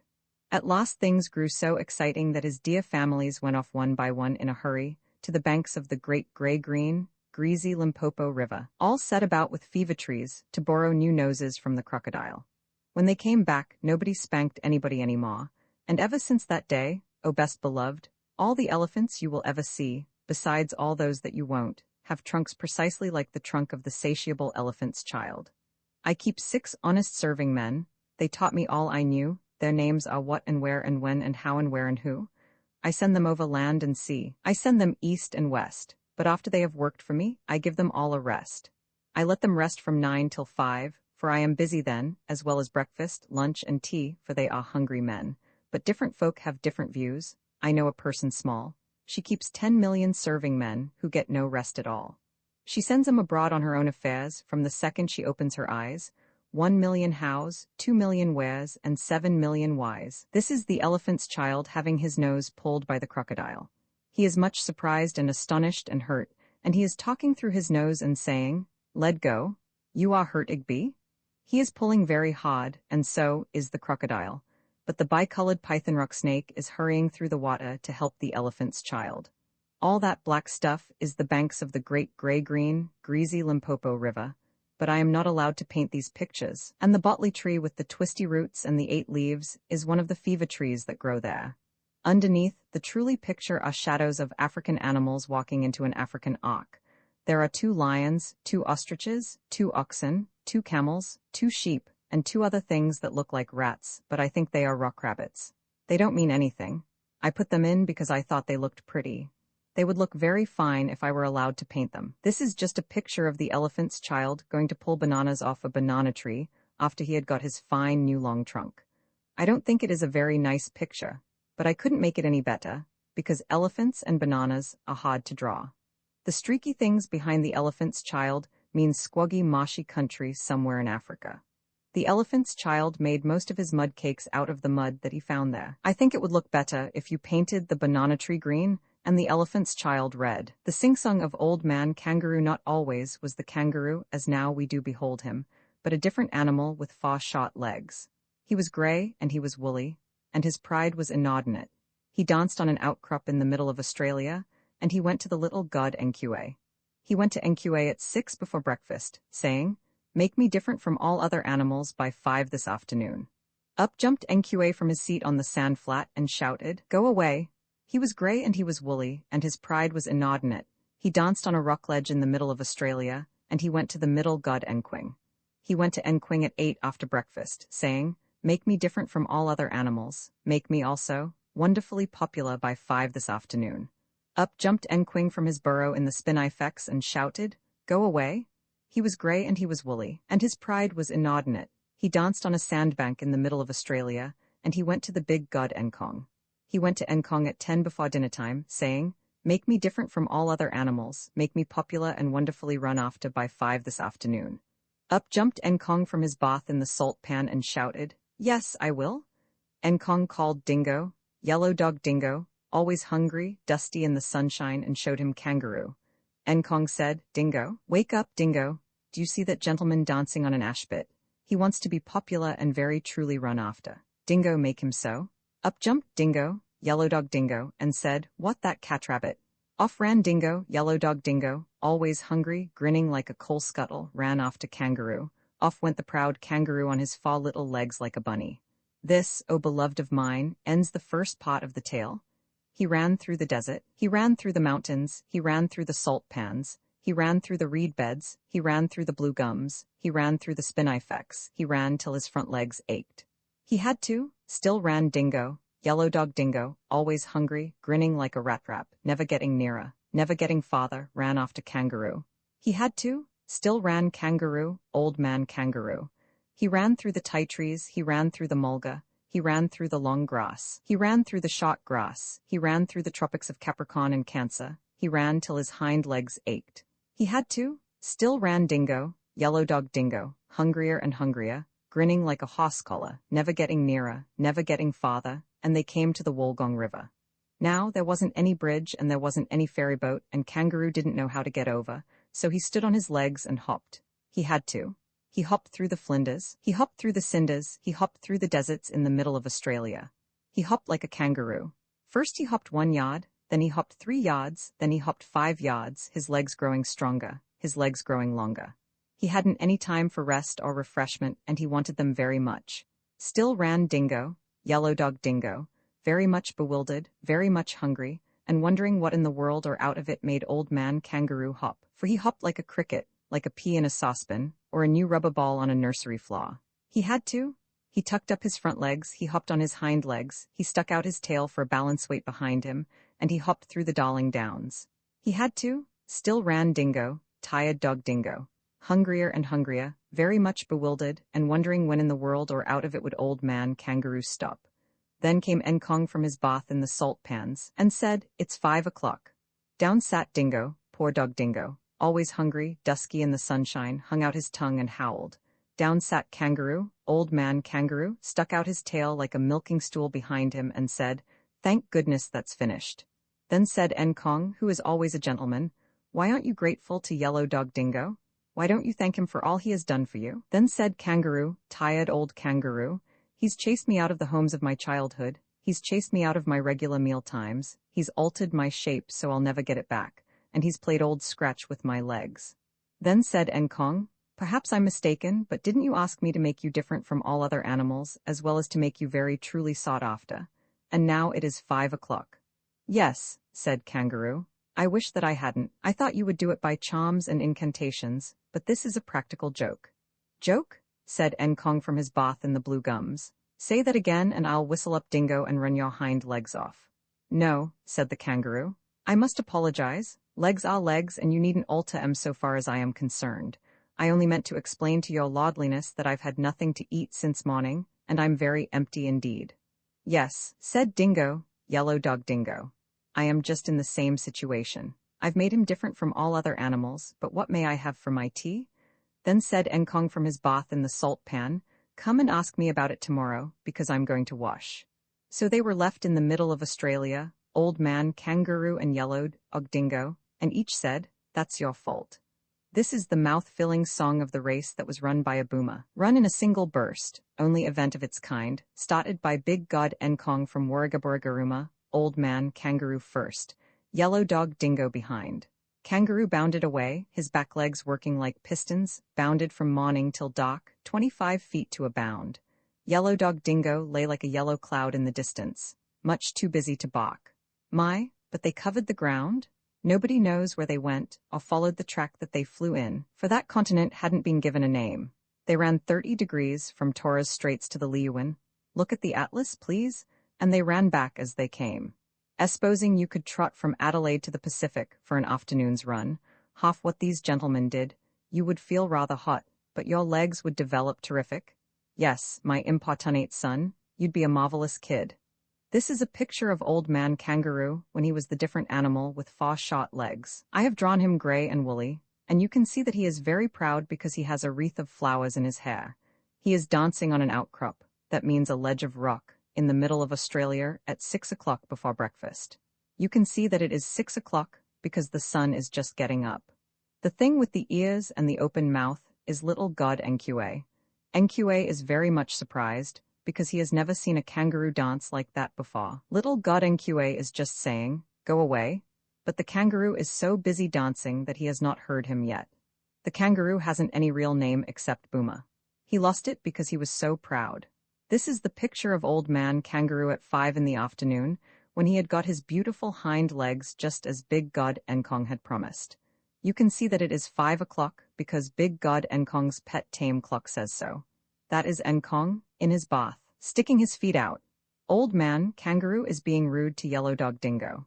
Yellow Dog Dingo has been trying to catch kangaroo all across Australia.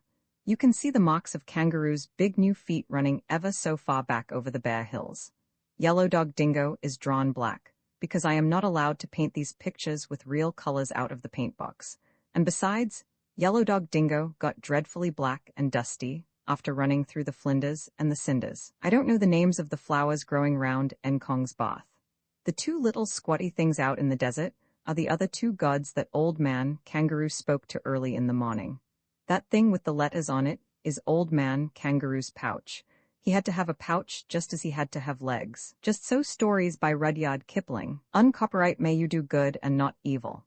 May you find forgiveness for yourself and forgive others. May you share freely, never taking more than you give. Copyright pages exist to tell you that you can't do something. Unlike them, this uncopyright page exists to tell you that the writing and artwork in this ebook are believed to be in the United States public domain. That is, they are believed to be free of copyright restrictions in the United States. The United States public domain represents our collective cultural heritage, and items in it are free for anyone in the United States to do almost anything at all with, without having to get permission. Copyright laws are different all over the world, and the source text or artwork in this ebook may still be copyrighted in other countries. If you're not located in the United States, you must check your local laws before using this ebook. Standard ebooks makes no representations regarding the copyright status of the source text or artwork in this ebook in any country other than the United States. Non-authorship activities performed on items that are in the public domain, so-called sweat of the brow, work, don't create a new copyright. That means that nobody can claim a new copyright on an item that is in the public domain for, among other things, work like digitization, mock-up, or typography.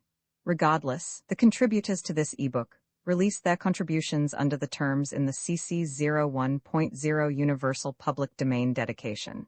thus dedicating to the worldwide public domain all of the work they've done on this ebook, including but not limited to metadata, the title page, imprint, colophon, this uncopyright, and any changes or enhancements to, or markup on, the original text and artwork. This dedication doesn't change the copyright status of the source text or artwork.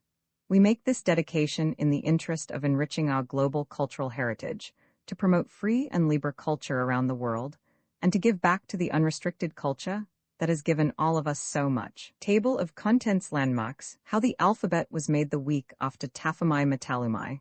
We will still call her Taffy, best beloved, made that little mistake about her daddy's spear, and the stranger man and the picture letter and all. She went cop fishing again with her daddy. Her mummy wanted her to stay at home and help hang up hides to dry on the big drying poles outside their Neolithic cave, but Taffy slipped away down to her daddy quite early, and they fished. Presently she began to giggle, and her daddy said, "Don't be silly, child." "But wasn't it inciting?" said Taffy. "Don't you remember how the head chief puffed out his cheeks and how funny the nice stranger man looked with the mud in his hair?" "Well do I," said Tegumai. "I had to pay 2 deerskins, soft ones with fringes, to the stranger man for the things we did to him." "We didn't do anything," said Taffy. "It was Mummy and the other Neolithic ladies and the mud." "We won't talk about that," said her daddy. "Let's have lunch." Taffy took a marrow bone and sat mousy quiet for 10 whole minutes while her daddy scratched on pieces of birch bark with a shark's tooth. Then she said, "Daddy, I've thinked of a secret surprise. You make a noise, any sort of noise." "Ah," said Tegumai. "Will that do to begin with?" "Yes," said Taffy. "You look just like a cop fish with its mouth open. Say it again, please." "Ah, ah, ah," said her daddy. "Don't be rude, my daughter." "I'm not meaning rude, really and truly," said Taffy. "It's part of my secret surprise think. Do say ah, daddy, and keep your mouth open at the end and lend me that tooth. I'm going to draw a copfish's mouth wide open." "What for?" said her daddy. "Don't you see?" said Taffy, scratching away on the bark. "That will be our little secret esprise. When I draw a copfish with his mouth open in the smoke at the back of our cave, if Mummy doesn't mind, it will remind you of that ah noise.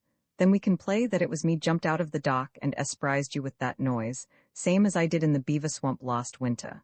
"Really?" said her daddy, in the voice that grown-ups use when they are truly attending. "Go on, Taffy." "Oh, bother," she said. "I can't draw all of a copfish, but I can draw something that means a copfish's mouth. Don't you know how they stand on their heads rooting in the mud? Well, here's a pretense copfish. We can play that the rest of him is drawn.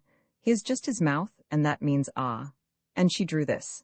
"That's not bad," said Tegumai, and scratched on his own piece of bark for himself, "but you've forgotten the feeler that hangs across his mouth." "But I can't draw, Daddy." "You needn't draw anything of him except just the opening of his mouth and the feeler across. Then we'll know he's a copfish, 'cause the perches and trouts haven't got feelers. Look here, Taffy." And he drew this. "Now I'll copy it," said Taffy. "Will you understand this when you see it?" And she drew this. "Perfectly," said her daddy. "And I'll be quite as esprised when I see it anywhere as if you had jumped out from behind a tree and said ah." "Now make another noise," said Taffy, very proud. "Ya," said her daddy, very loud. "Hm," said Taffy. "That's a mixy noise. The end part is our copfish mouth, but what can we do about the front part?" "Yeah and ah, yeah. It's very like the copfish mouth noise. Let's draw another bit of the copfish and join 'em," said her daddy. He was quite incited too. "No, if they're joined I'll forget. Draw it separate. Draw his tail. If he's standing on his head the tail will come first. Sides, I think I can draw tails easiest," said Taffy. "A good notion," said Tegumai. "Here's a copfish tail for the noise." And he drew this.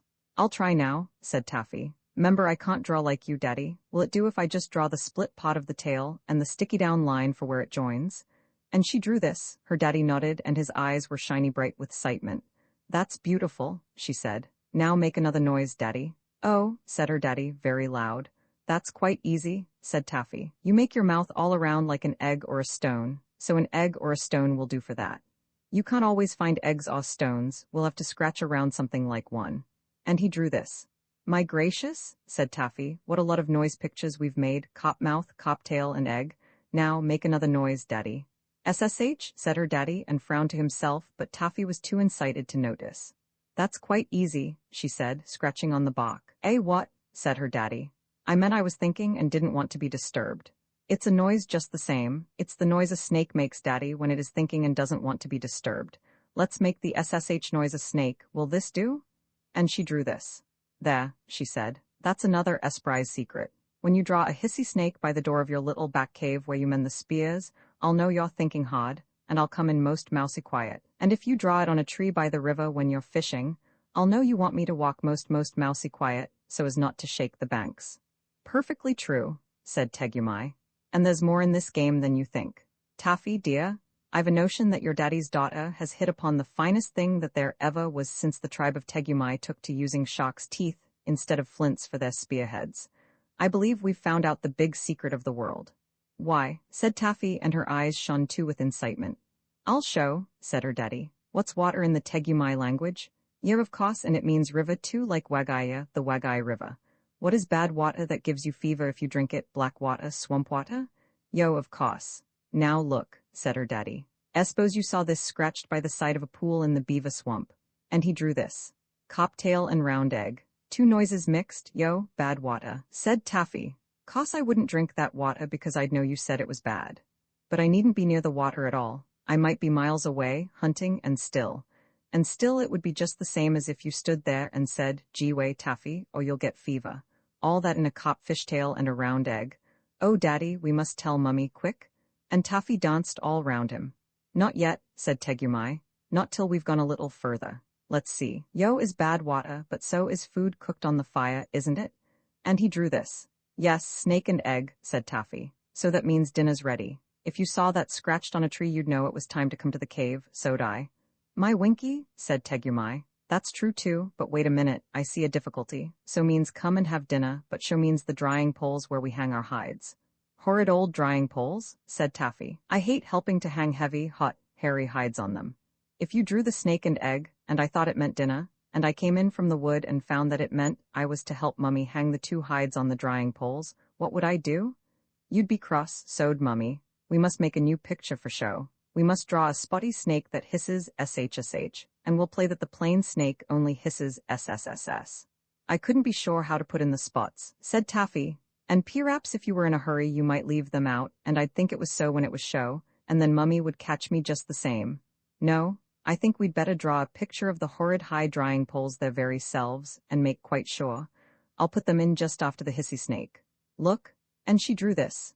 Perhaps that's safest. It's very like our drying poles anyhow, said her daddy, laughing. Now I'll make a new noise with a snake and drying pole sound in it. I'll say she. That's Tegumai for spear Taffy. And he laughed. Don't make fun of me, said Taffy, as she thought of her pictureletta and the mud in the stranger man's hair. You draw it, daddy. We won't have beavers or hills this time, eh? Said her daddy. I'll just draw a straight line for my spear, and he drew this.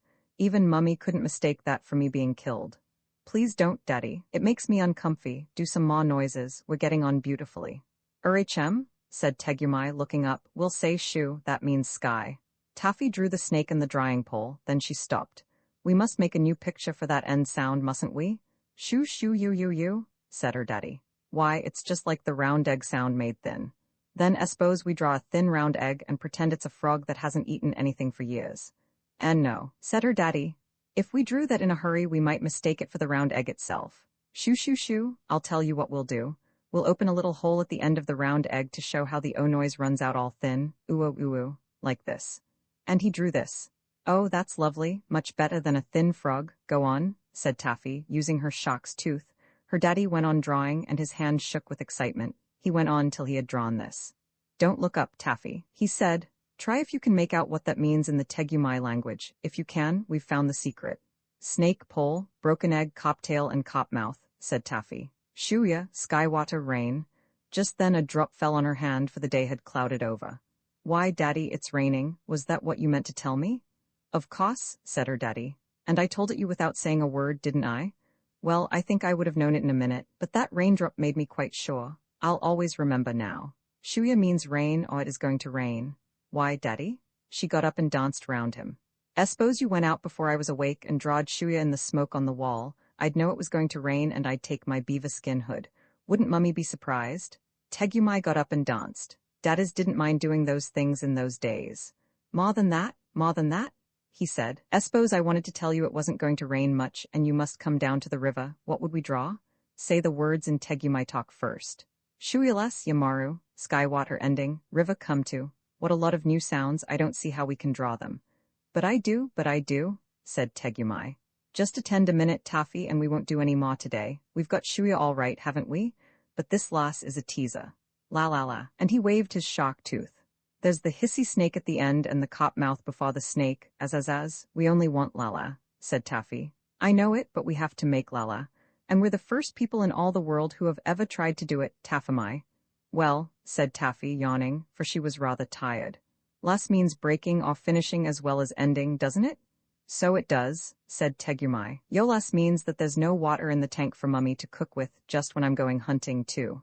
And Shilas means that your spear is broken. If I'd only thought of that instead of drawing silly beaver pictures for the stranger. La, said Tegumai, waving his stick and frowning. Oh bother. I could have drawn she quite easily, Taffy went on. Then I'd have drawn your spear all broken this way, and she drew. The very thing, said Tegumai. That's la all over. It isn't like any of the other mocks either. And he drew this. Now for ya? Oh, we've done that before. Now for Maru. Mum. Mum shuts one's mouth up, doesn't it? We'll draw a shut mouth like this. And he drew. Then the cop mouth open. That makes ma. But what about this rrrrrrr thing, Taffy? It sounds all rough and edgy, like your shock tooth saw when you're cutting out a plank for the canoe, said Taffy. You mean all sharp at the edges like this? Said Tegumai, and he drew. Exactly, said Taffy. But we don't want all those teeth, only put 2. I'll only put in 1, said Tegumai.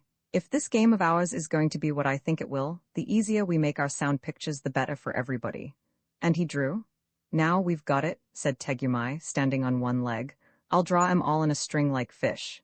Hadn't we better put a little bit of stick or something between each word, so's they won't rub up against each other and jostle, same as if they were cops? Oh, I'll leave a space for that, said her daddy. And very incitedly he drew them all without stopping, on a big new bit of birch bark.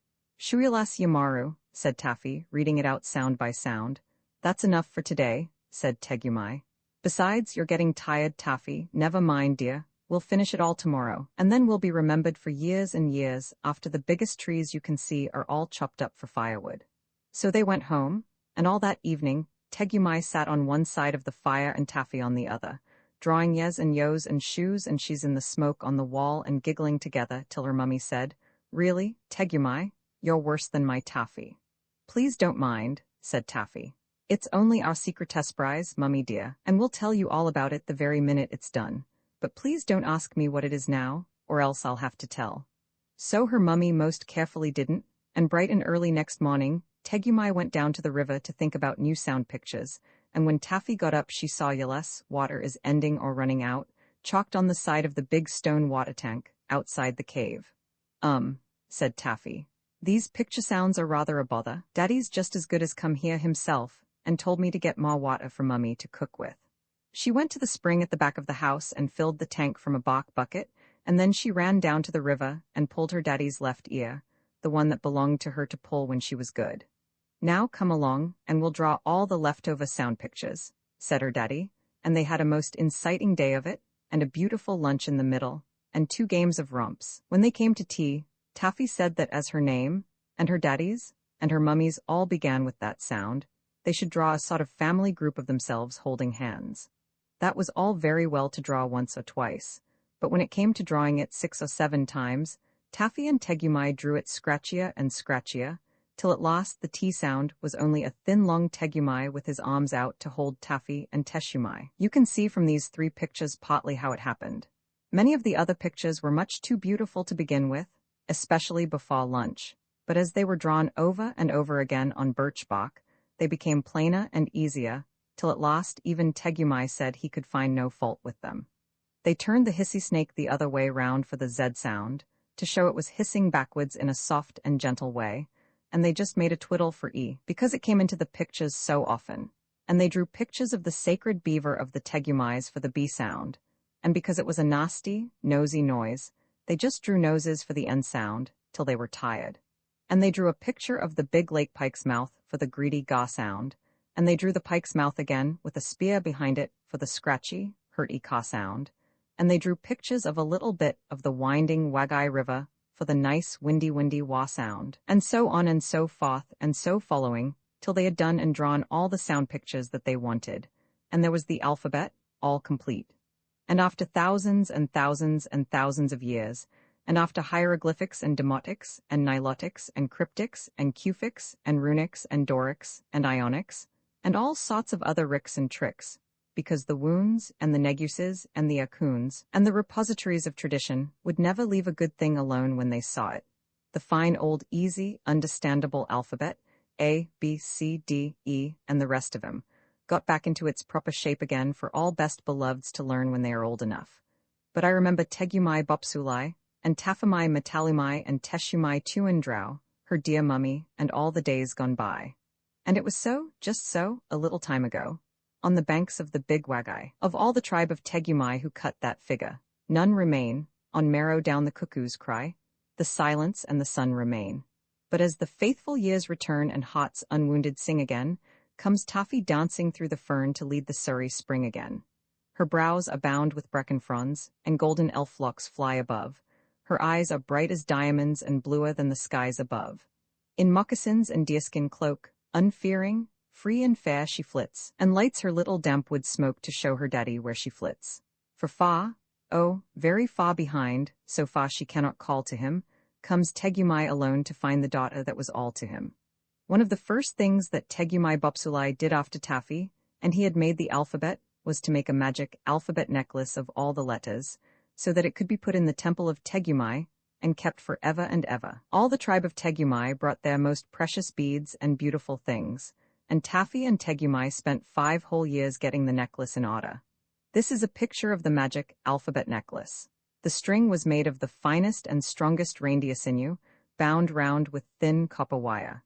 Beginning at the top, the first bead is an old silver one that belonged to the head priest of the tribe of Tegumai. Then come 3 black mussel pearls. Next is a clay bead, blue and gray. Next a nubbly gold bead sent as a present by a tribe who got it from Africa, but it must have been Indian really. The next is a long flat-sided glass bead from Africa. The tribe of Tegumai took it in a fight. Then come 2 clay beads, white and green, with dots on one and dots and bands on the other. Next are 3 rather chipped amber beads, then 3 clay beads, red and white, 2 with dots, and the big one in the middle with a toothed pattern. Then the letters begin, and between each letter is a little whitish clay bead with the letter repeated small. Here are the letters. A is scratched on a tooth, an elk tusk I think. B is the sacred beaver of Tegumai on a bit of old glory. C is a pearly oyster shell, inside front. D must be a sort of mussel shell, outside front. E is a twist of silver wire. F is broken, but what remains of it is a bit of stag's horn. G is painted black on a piece of wood. The bead after G is a small shell, and not a clay bead. I don't know why they did that. H is a kind of a big brown cowie shell. I is the inside part of a long shell ground down by hand. It took Tegumai 3 months to grind it down. J is a fish hook in mother of pearl. L is the broken spear in silver. K ought to follow J of course, but the necklace was broken once and they mended it wrong. K is a thin slice of bone scratched and rubbed in black. M is on a pale gray shell. N is a piece of what is called porphyry with a nose scratched on it. Tegumai spent 5 months polishing this stone. O is a piece of oyster shell with a hole in the middle. P and Q are missing. They were lost, a long time ago, in a great war, and the tribe mended the necklace with the dried rattles of a rattlesnake, but no one ever found P and Q. That is how the saying began, you must mind your P-tikes and Q-tikes. R is, of course, just a shark's tooth. S is a little silver snake. T is the end of a small bone, polished brown and shiny. U is another piece of oyster shell. W is a twisty piece of mother of pearl that they found inside a big mother of pearl shell and sawed off with a wire dipped in sand and water. It took Taffy a month and a half to polish it and drill the holes. X is silver wire joined in the middle with a raw garnet. Taffy found the garnet. Y is the cop's tail in ivory. Z is a bell-shaped piece of agate marked with Z-shaped stripes. They made the Z snake out of one of the stripes by picking out the soft stone and rubbing in red sand and beeswax. Just in the mouth of the bell, you see the clay bead repeating the Z letter. These are all the letters. The next bead is a small round greeny lump of copper ore. The next is a lump of rough turquoise. The next is a rough gold nugget, what they call water gold. The next is a melon-shaped clay bead, white with green spots. Then come 4 flat ivory pieces with dots on them rather like dominoes. Then come 3 stone beads, very badly worn. Then 2 soft iron beads with rust holes at the edges. They must have been magic because they look very common. And last is a very, very old African bead, like glass, blue, red, white, black and yellow. Then comes the loop to slip over the big silver button at the other end, and that is all. I have copied the necklace very carefully. It weighs 1 pound 7.5 ounces. The black squiggle behind is only put in to make the beads and things look better. How the camel got his hump. Now this is the next tale, and it tells how the camel got his big hump. In the beginning of years, when the world was so new and all, and the animals were just beginning to work for man, there was a camel, and he lived in the middle of a howling desert because he did not want to work. And besides, he was a howler himself. So he ate sticks and thorns and tamarisks and milkweed and prickles, most excruciating idle, and when anybody spoke to him he said, "Humph, just humph, and no more." Presently the hoss came to him on Monday morning with a saddle on his back and a bit in his mouth and said, "Camel, oh camel, come out and trot like the rest of us." "Humph," said the camel, and the hoss went away and told the man. Presently the dog came to him with a stick in his mouth and said, "Camel, oh camel, come and fetch and carry like the rest of us." "Humph," said the camel, and the dog went away and told the man.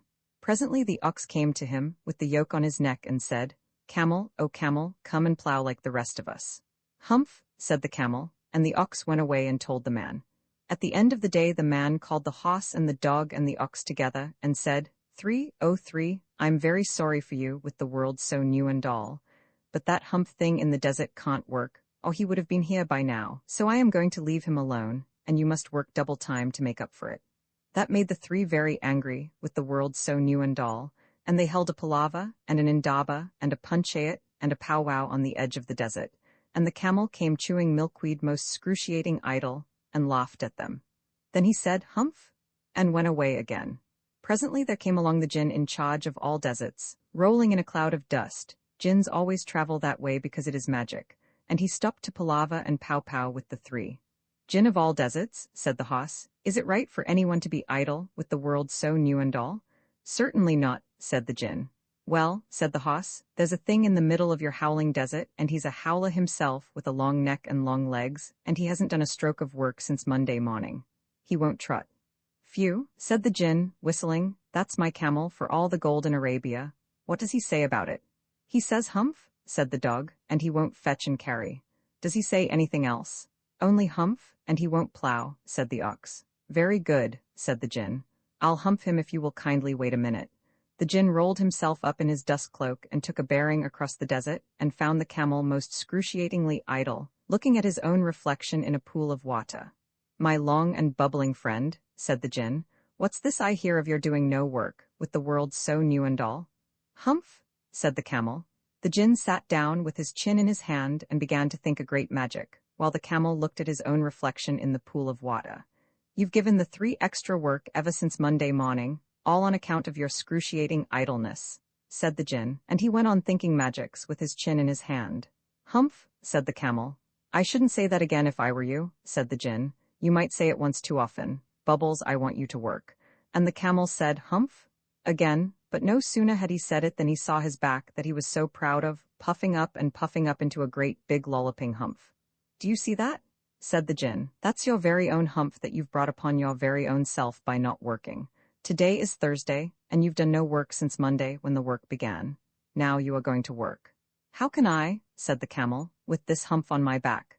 "That's made a purpose," said the jinn, "all because you missed those 3 days. You will be able to work now for 3 days without eating because you can live on your humph. And don't you ever say, I never did anything for you. Come out of the desert and go to the 3 and behave. Humph yourself?" And the camel humphed himself, humph and all, and went away to join the 3. And from that day to this, the camel always wears a humph. We call it hump now, not to hurt his feelings.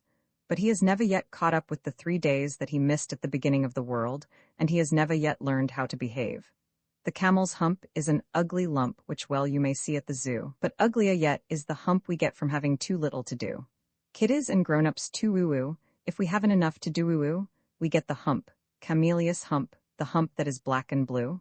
We climb out of bed with a frusly head and a snolly-yolly voice. We shiver and scowl and we grunt and we growl at our bath and our boots and our toys. And there ought to be a corner for me, and I know there is one for you, when we get the hump, camellious hump, the hump that is black and blue. The cure for this ill is not to sit still, or frowst with a book by the fire, but to take a large hoe and a shovel also, and dig till you gently perspire. And then you will find that the sun and the wind and the djinn of the garden too have lifted the hump, the horrible hump, the hump that is black and blue. I get it as well as you woo-woo, if I haven't enough to do woo-woo. We all get hump, Camellias hump, kiddies and grown-ups too. This is the picture of the djinn making the beginnings of the magic that brought the hump to the camel. First he drew a line in the air with his finger, and it became solid. And then he made a cloud, and then he made an egg. You can see them both at the bottom of the picture. And then there was a magic pumpkin that turned into a big white flame. Then the djinn took his magic fan and fanned that flame till the flame turned into a magic by itself. It was a good magic, and a very kind magic really, though it had to give the camel a humph because the camel was lazy. The djinn in charge of all deserts was one of the nicest of the djinns, so he would never do anything really unkind. Here is the picture of the djinn in charge of all deserts guiding the magic with his magic fan. The camel is eating a twig of acacia, and he has just finished saying humph once too often. The djinn told him he would, and so the humph is coming. The long towely thing growing out of the thing like an onion is the magic, and you can see the humph on its shoulder. The humph fits on the flat part of the camel's back. The camel is too busy looking at his own beautiful self in the pool of water to know what is going to happen to him. Underneath, the truly picture is a picture of the world so new and all. There are 2 smoky volcanoes in it, some other mountains and some stones and a lake and a black island and a twisty river and a lot of other things, as well as a Noah's Ark. I couldn't draw all the deserts that the djinn was in charge of, so I only drew one, but it is a most desert-y desert. How the first letter was written once upon a most early time was a Neolithic man. He was not a Jute or an Angle, or even a Dravidian, which he might well have been, best beloved, but never mind why. He was a primitive, and he lived cavily in a cave, and he wore very few clothes, and he couldn't read and he couldn't write and he didn't want to, and except when he was hungry he was quite happy. His name was Tegumai Bopsulai, and that means, man who does not put his foot forward in a hurry, but we, O best beloved, will call him Tegumai for short. And his wife's name was Teshumai Tuindrau, and that means, lady who asks a very many questions. But we, O best beloved, will call her Teshumai for short. And his little girl daughter's name was Tafamai Metalumai, and that means, small person without any manners who ought to be spanked, but I'm going to call her Taffy. And she was Tegumai Bopsulai's best beloved, and her own mummy's best beloved, and she was not spanked half as much as was good for her, and they were all 3 very happy.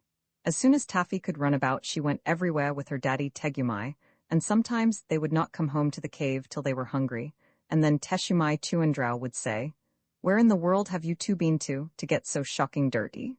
Really, my Tegumai, you're no better than my Taffy. Now attend and listen." One day, Tegumai Bopsulai went down through the beaver swamp to the Wagai River to spear carpfish for dinner, and Taffy went too. Tegumai's spear was made of wood with shark's teeth at the end, and before he had caught any fish at all, he accidentally broke it clean across by jabbing it down too hard on the bottom of the river. They were miles and miles from home. Of course they had their lunch with them in a little bag, and Tegumai had forgotten to bring any extra spears. "Here's a pretty kettle of fish," said Tegumai. "It will take me half the day to mend this." "There's your big black spear at home," said Taffy. "Let me run back to the cave and ask Mummy to give it me." "It's too far for your little fat legs," said Tegumai. "Besides, you might fall into the beaver swamp and be drowned. We must make the best of a bad job." He sat down and took out a little leather mendy bag, full of reindeer sinews and strips of leather, and lumps of beeswax and resin, and began to mend the spear.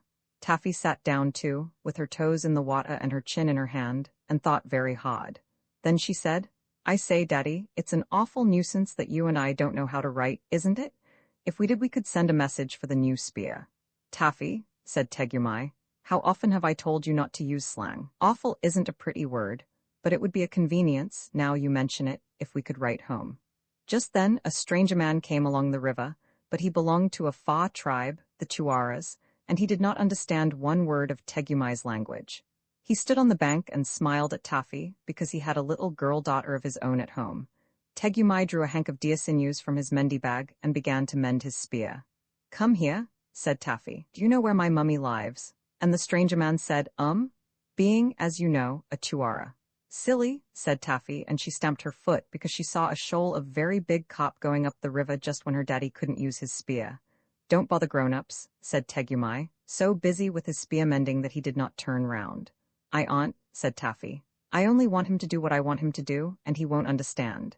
Then don't bother me, said Tegumai, and he went on pulling and straining at the deer sinews with his mouth full of loose ends. The stranger man, a genuine Tuara he was, sat down on the grass, and Taffy showed him what her daddy was doing. The stranger man thought, "This is a very wonderful child. She stamps her foot at me and she makes faces. She must be the daughter of that noble chief who is so great that he won't take any notice of me." So he smiled more politely than ever.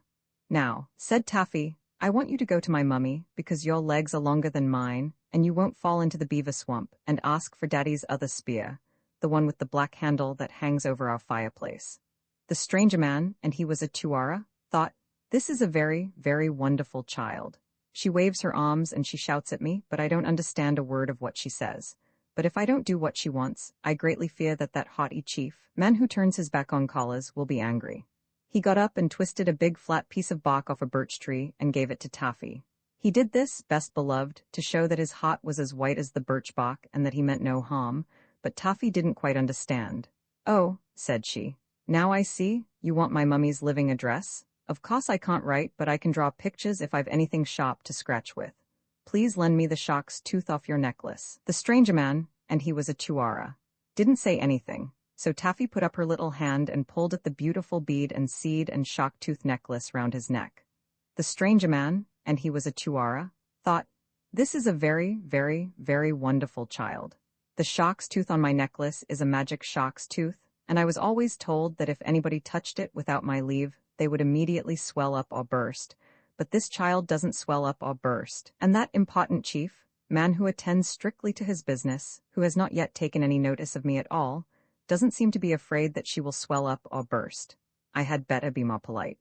So he gave Taffy the shark's tooth, and she lay down flat on her tummy with her legs in the air, like some people in the drawing room flaw when they want to draw pictures, and she said, "Now I'll draw you some beautiful pictures. You can look over my shoulder, but you mustn't juggle. First I'll draw Daddy fishing. It isn't very like him, but Mummy will know, because I've drawn his spear all broken. Well, now I'll draw the other spear that he wants, the black-handled spear. It looks as if it was sticking in Daddy's back, but that's because the shark's tooth slipped and this piece of bark isn't big enough. That's the spear I want you to fetch, so I'll draw a picture of me myself splaining to you. My hair doesn't stand up like I've drawn, but it's easier to draw that way. Now I'll draw you. I think you're very nice really, but I can't make you pretty in the picture, so you mustn't be fended." "Are you fended?" The stranger man, and he was a Tuara, smiled. He thought, there must be a big battle going to be fought somewhere, and this extraordinary child who takes my magic shark's tooth but who does not swell up or burst is telling me to call all the great chief's tribe to help him. He is a great chief, or he would have noticed me. "Look," said Taffy, drawing very hard and rather scratchily. "Now I've drawn you, and I've put the spear that Daddy wants into your hand, just to remind you that you're to bring it. Now I'll show you how to find my mummy's living address. You go along till you come to 2 trees, those are trees, and then you go over a hill, that's a hill, and then you come into a beaver swamp all full of beavers. I haven't put in all the beavers because I can't draw beavers, but I've drawn their heads, and that's all you'll see of them when you cross the swamp. Mind you don't fall in. Then our cave is just beyond the beaver swamp. It isn't as high as the hills really, but I can't draw things very small. That's my mummy outside. She is beautiful. She is the most beautifulest mummy there ever was, but she won't be fended when she sees I've drawn her so plain.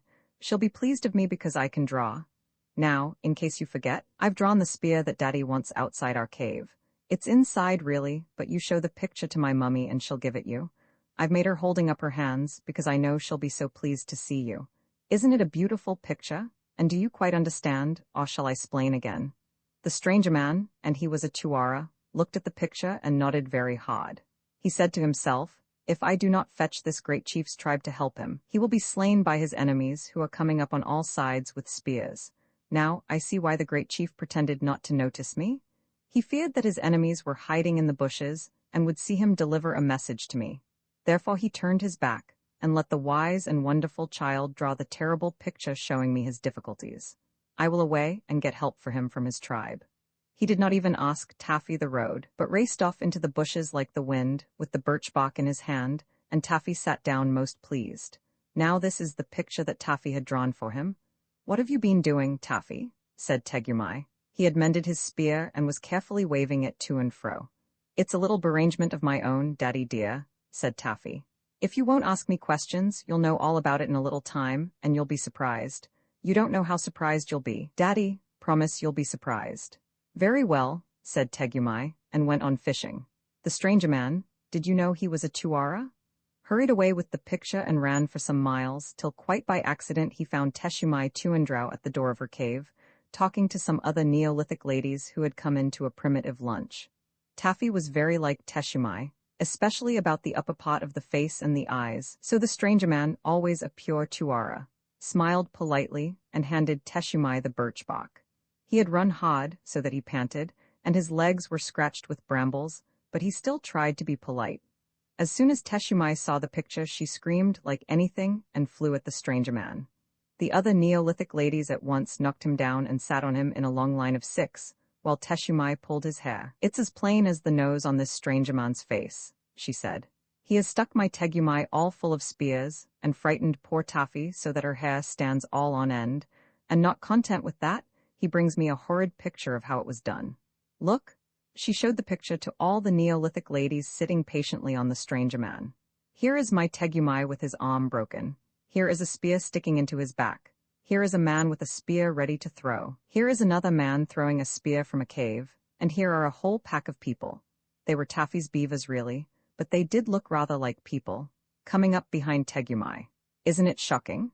Most shocking, said the Neolithic ladies, and they filled the stranger man's hair with mud, at which he was surprised, and they beat upon the reverberating tribal drums, and called together all the chiefs of the tribe of Tegumai, with their hetmans and dolmens, all neguses, woons, and akhoons of the organization, in addition to the wallachs, anjakuks, jujumen, bonzes, and the rest, who decided that before they chopped the stranger man's head off he should instantly lead them down to the river, and show them where he had hidden poor Taffy.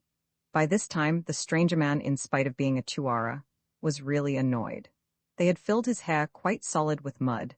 They had rolled him up and down on knobby pebbles. They had sat upon him in a long line of 6. They had thumped him and bumped him till he could hardly breathe. And though he did not understand their language, he was almost sure that the names the Neolithic ladies called him were not ladylike. However, he said nothing till all the tribe of Tegumai were assembled, and then he led them back to the bank of the Wagai River, and there they found Taffy making daisy chains, and Tegumai carefully spearing small carp with his mended spear. Well, you have been quick, said Taffy. But why did you bring so many people? Daddy dear, this is my surprise. Are you surprised, Daddy? Very, said Tegumai, but it has ruined all my fishing for the day. Why, the whole dear, kind, nice, clean, quiet tribe is here, Taffy. And so they were. First of all walked Teshumai Tuandrau and the Neolithic ladies, tightly holding on to the stranger man, whose hair was full of mud although he was a Tuara. Behind them came the head chief, the vice chief, the deputy and assistant chiefs, all armed to the upper teeth, the hetmans and heads of hundreds, platovs with their platoons, and dolmens with their detachments, woons, neguses, and akhoons ranking in the rear, still armed to the teeth. Behind them was the tribe in hierarchical order, from owners of 4 caves, 1 for each season, a private reindeer run, and 2 salmon leaps to feudal and prognathous villines, semi-entitled to half a bearskin of winter nights, 7 yards from the fire, and had script serfs, holding the reversion of a scraped marrow bone under Hiriot aunt those beautiful words, best beloved.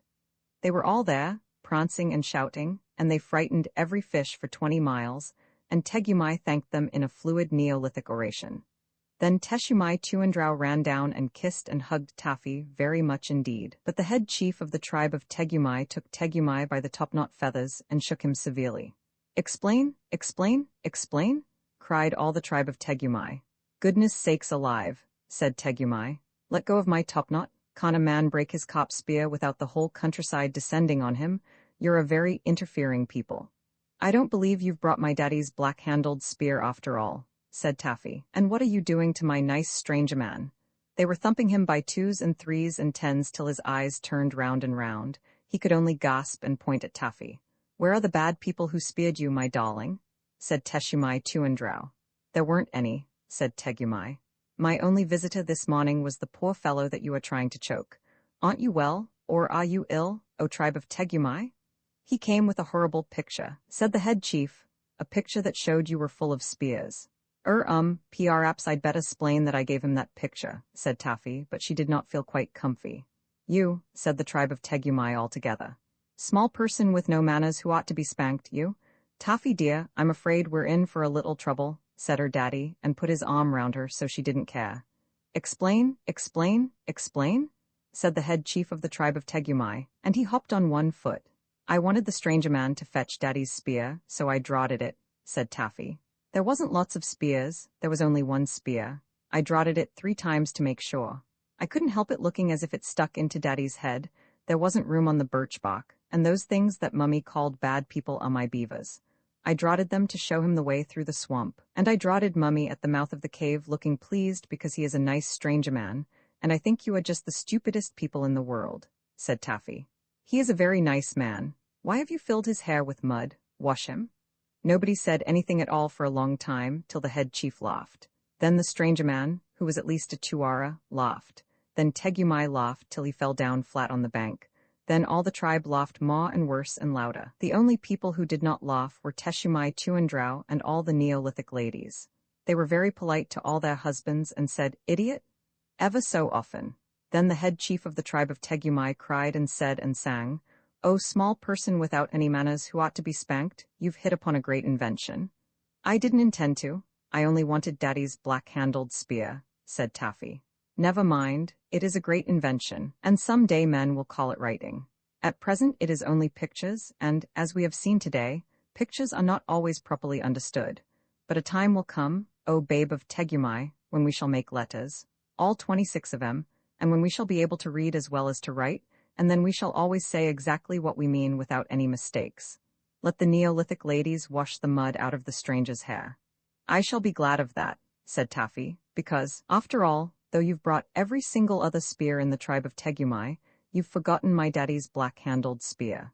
Then the head chief cried and said and sang, "Taffy dear, the next time you write a picture letter, you'd better send a man who can talk our language with it to explain what it means.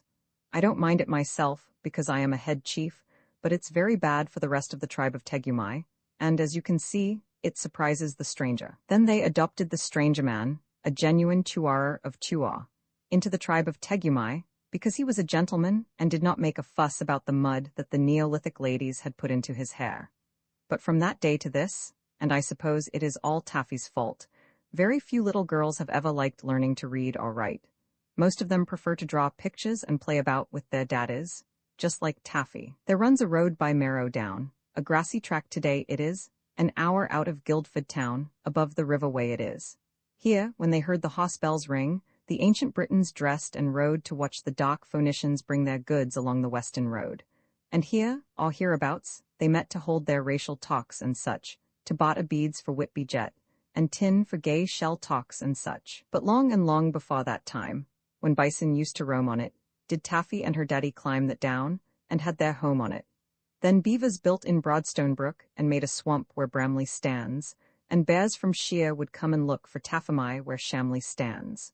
The way, that Taffy called Wagai, was more than 6 times bigger then, and all the tribe of Tegumai they cut a noble figure then. This is the story of Taffamai Metalumai, carved on an old tusk a very long time ago by the ancient peoples. If you read my story, or have it read to you, you can see how it is all told out on the tusk. The tusk was part of an old tribal trumpet that belonged to the tribe of Tegumai. The pictures were scratched on it with a nail or something, and then the scratches were filled up with black wax. But all the dividing lines and the 5 little rounds at the bottom were filled with red wax. When it was new, there was a sort of network of beads and shells and precious stones at one end of it, but now that has been broken and lost, all except the little bit that you see. The letters round the tusk are magic runic magic, and if you can read them, you will find out something rather new.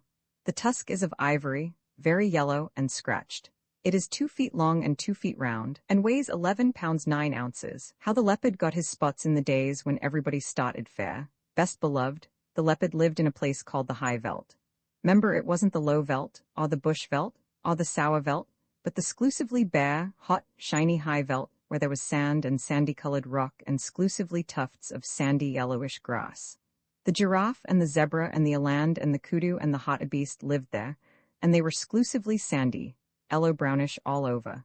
But the leopard, he was the exclusivest, sandiest, yellowish-brownest of them all, a grayish-yellowish, catty-shaped kind of beast, and he matched the exclusively yellowish-grayish-brownish color of the high veld to one hair. This was very bad for the giraffe, and the zebra, and the rest of them, for he would lie down by exclusively yellowish-grayish-brownish stone, or clump of grass. And when the giraffe, or the zebra, or the eland, or the kudu, or the bushbuck, or the bontbuck came by, he would surprise them out of their jumpsome lives. He would indeed. And also, there was an Ethiopian with bows and arrows, exclusively grayish-brownish-yellowish man he was then, who lived on the high veldt with the leopard, and the two used to hunt together, the Ethiopian with his bows and arrows, and the leopard exclusively with his teeth and claws, till the giraffe and the eland and the kudu and the quagga and all the rest of them didn't know which way to jump, best beloved. They didn't indeed. After a long time, things lived for ever so long in those days, they learned to avoid anything that looked like a leopard or an Ethiopian, and bit by bit, the giraffe began it because his legs were the longest. They went away from the high veldt. They scuttled for days and days and days till they came to a great forest, exclusively full of trees and bushes and stripy, speckly, patchy-blotchy shadows, and there they hid. And after another long time, what with standing half in the shade and half out of it, and what with the slippery, slidey shadows of the trees falling on them, the giraffe grew blotchy, and the zebra grew stripy, and the eland and the kudu grew darker, with little wavy gray lines on their backs like bark on a tree trunk. And so, though you could hear them and smell them, you could very seldom see them, and then only when you knew precisely where to look. They had a beautiful time in the exclusively speckly shadows of the forest, while the leopard and the Ethiopian ran about over the exclusively grayish-yellowish-reddish high veldt outside, wondering where all their breakfasts and their dinners and their teas had gone. At last, they were so hungry that they ate rats and beetles and rock rabbits, the leopard and the Ethiopian, and then they had the big tummy ache, both together, and then they met Bavian, the dog-headed, barking baboon, who is quite the wisest animal in all South Africa. Said leopard to Bavian, and it was a very hot day, "Where has all the game gone?" And Bavian winked. He knew. Said the Ethiopian to Bavian, "Can you tell me the present habitat of the aboriginal fauna?" That meant just the same thing, but the Ethiopian always used long words. He was a grown-up, and Bavian winked. He knew. Then said Bavian, "The game has gone into other spots, and my advice to you, leopard, is to go into other spots as soon as you can." And the Ethiopian said, "That is all very fine, but I wish to know whither the aboriginal fauna has migrated." Then said Bavian, "The aboriginal fauna has joined the aboriginal flora, because it was high time for a change, and my advice to you, Ethiopian, is to change as soon as you can." That puzzled the leopard and the Ethiopian, but they set off to look for the aboriginal flora, and presently, after ever so many days, they saw a great, high, tall forest full of tree trunks all exclusively speckled and sprottled and spottled, dotted and splashed and slashed and hatched and cross-hatched with shadows. Say that quickly aloud, and you will see how very shadowy the forest must have been. "What is this?" said the leopard, "that is so exclusively dark and yet so full of little pieces of light?" "I don't know," said the Ethiopian, "but it ought to be the aboriginal flora. I can smell giraffe and I can hear giraffe, but I can't see giraffe." "That's curious," said the leopard. "I suppose it is because we have just come in out of the sunshine. I can smell zebra and I can hear zebra, but I can't see zebra." "Wait a bit," said the Ethiopian. "It's a long time since we've hunted 'em. Perhaps we've forgotten what they were like." "Fiddle," said the leopard.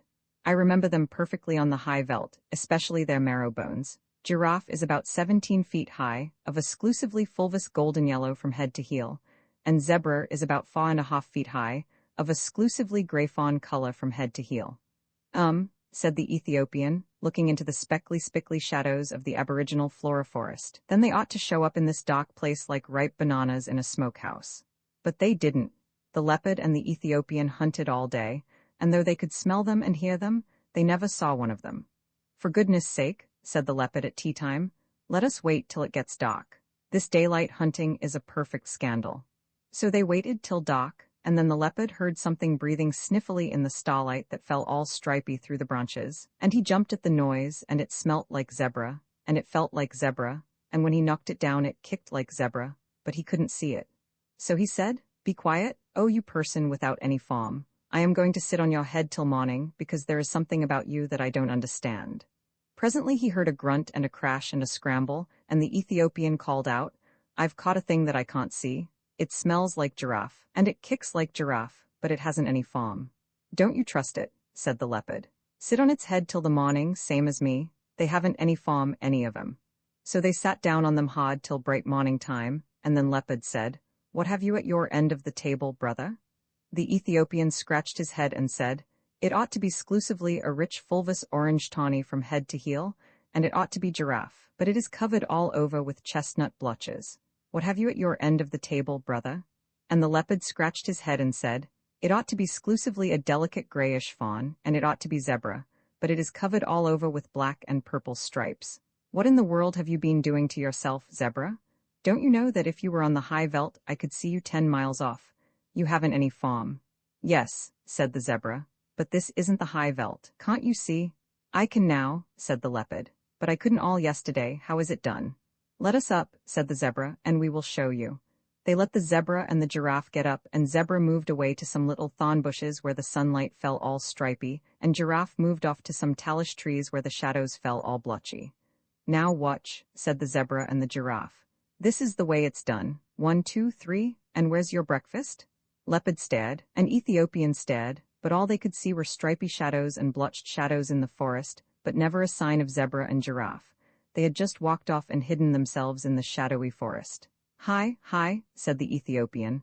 "That's a trick worth learning. Take a lesson by it, Leopard. You show up in this dark place like a bar of soap in a coal scuttle."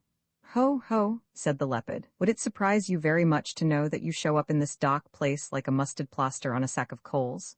"Well, calling names won't catch dinner," said the Ethiopian.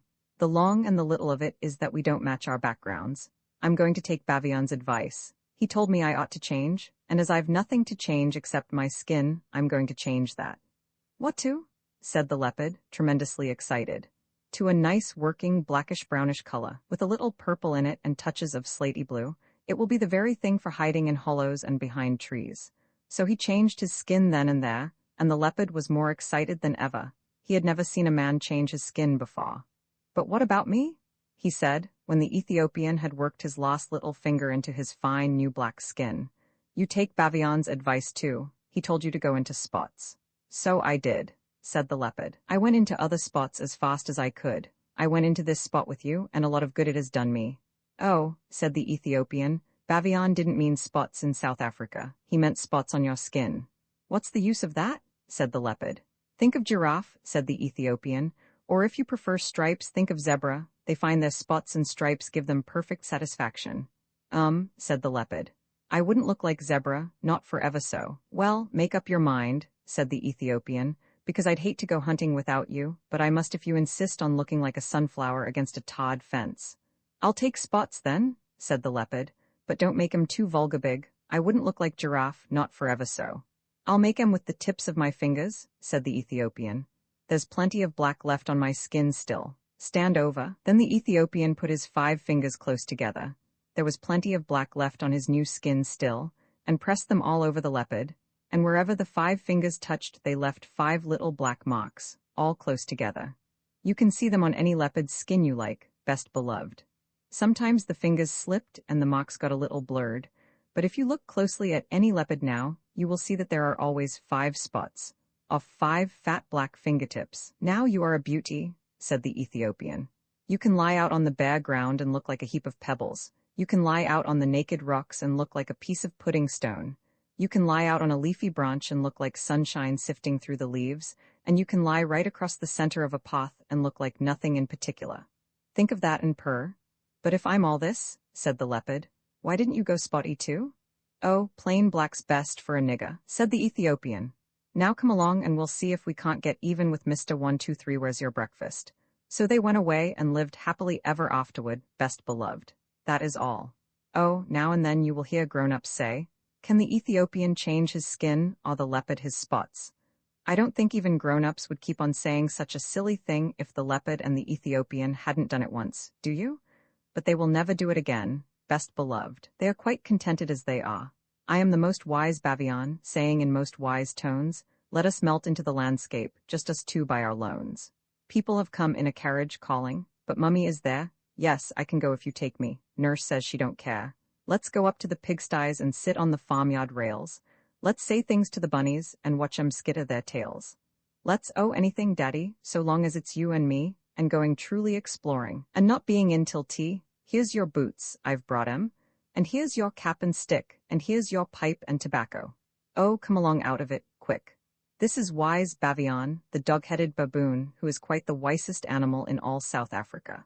I have drawn him from a statue that I made up out of my own head, and I have written his name on his belt and on his shoulder, and on the thing he is sitting on. I have written it in what is not called Coptic and hieroglyphic and cuneiformic and Bengalic and Burmic and Hebraic, all because he is so wise. He is not beautiful, but he is very wise, and I should like to paint him with paintbox colors, but I am not allowed. The umbrella-ish thing about his head is his conventional mane. This is the picture of the leopard and the Ethiopian after they had taken wise Bavian's advice, and the leopard had gone into other spots, and the Ethiopian had changed his skin. The Ethiopian was really a Negro, and so his name was Sambo. The leopard was called Spots, and he has been called Spots ever since. They are out hunting in the spickly-speckly forest, and they are looking for Mr. 123 Where's Your Breakfast? If you look a little, you will see Mr. 123 not far away. The Ethiopian has hidden behind a splotchy-blotchy tree because it matches his skin, and the leopard is lying beside a spickly-speckly bank of stones because it matches his spots. Mr. 123 Where's Your Breakfast is standing up eating leaves from a tall tree. This is really a puzzle picture like Find the Cat, how the rhinoceros got his skin once upon a time. On an uninhabited island on the shores of the Red Sea, there lived a posse from whose hat the rays of the sun were reflected in more than oriental splendor. And the posse lived by the Red Sea with nothing but his hat and his knife, and a cooking stove of the kind that you must particularly never touch. And one day he took flour and water and currants and plums and sugar and things, and made himself one cake which was 2 feet across and 3 feet thick. It was indeed a superior comestible, that's magic. And he put it on the stove because he was allowed to cook on that stove, and he baked it till it was all done brown and smelt most sentimental. But just as he was going to eat it, there came down to the beach from the altogether uninhabited interior one rhinoceros with a horn on his nose, 2 piggy eyes, and few manners. In those days the rhinoceros's skin fitted him quite tight. There were no wrinkles in it anywhere. He looked exactly like a Noah's Ark rhinoceros, but of course much bigger. All the same, he had no manners then, and he has no manners now, and he never will have any manners. He said, "How?" And the posse left that cake and climbed to the top of a palm tree with nothing on but his hat, from which the rays of the sun were always reflected in more than oriental splendor. And the rhinoceros upset the oil stove with his nose, and the cake rolled on the sand, and he spiked that cake on the horn of his nose, and he ate it, and he went away, waving his tail, to the desolate and exclusively uninhabited interior which abuts on the islands of Mazanderan, Socotra, and the promontories of the larger equinox. Then the posse came down from his palm tree, and put the stove on its legs and recited the following sloka, which, as you have not heard, I will now proceed to relate. Them that takes cakes which the posse man bakes makes dreadful mistakes. And there was a great deal more in that than you would think. Because, 5 weeks later, there was a heat wave in the Red Sea, and everybody took off all the clothes they had. The posse took off his hat, but the rhinoceros took off his skin and carried it over his shoulder as he came down to the beach to bathe. In those days it buttoned underneath with 3 buttons and looked like a waterproof. He said nothing whatever about the posse's cake, because he had eaten it all. And he never had any manners then, since, or henceforward. He waddled straight into the water and blew bubbles through his nose, leaving his skin on the beach. Presently the posse came by and found the skin, and he smiled one smile that ran all round his face 2 times. Then he danced 3 times round the skin and rubbed his hands. Then he went to his camp and filled his hat with cake crumbs, for the posse never ate anything but cake, and never swept out his camp. He took that skin, and he shook that skin, and he scrubbed that skin, and he rubbed that skin just as full of old, dry, stale, tickly cake crumbs and some burned currants as ever it could possibly hold. Then he climbed to the top of his palm tree, and waited for the rhinoceros to come out of the water and put it on. And the rhinoceros did. He buttoned it up with the 3 buttons, and it tickled like cake crumbs in bed. Then he wanted to scratch, but that made it worse. And then he lay down on the sands and rolled and rolled and rolled, and every time he rolled the cake crumbs tickled him worse and worse and worse.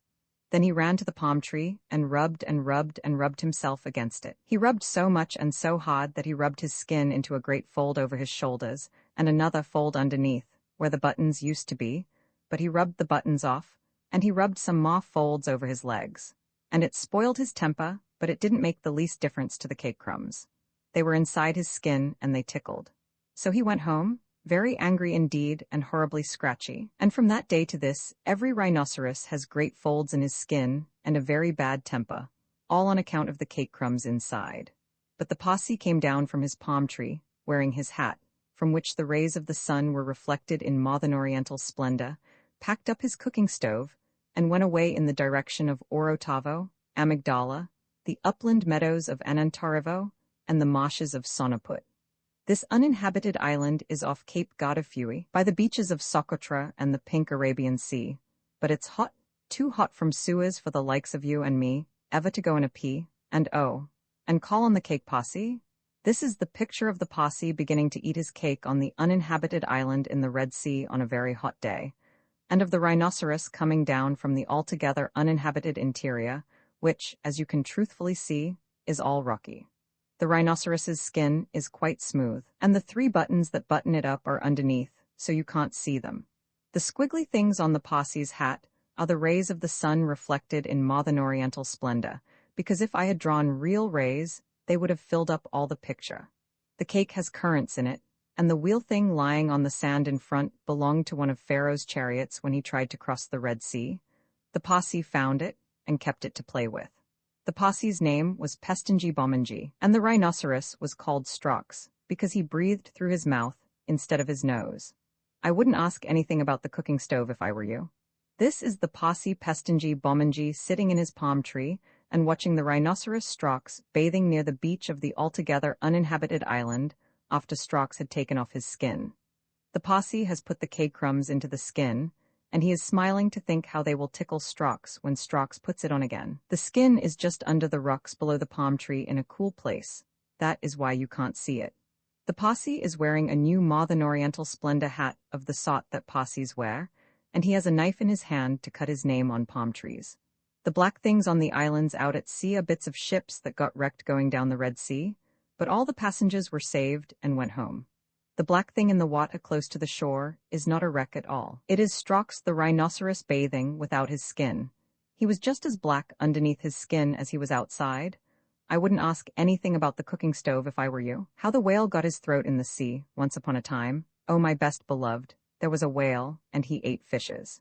He ate the starfish and the garfish, and the crab and the dab, and the plaice and the dace, and the skate and his mate, and the mackerel and the pickerel, and the really truly twirly-whirly eel.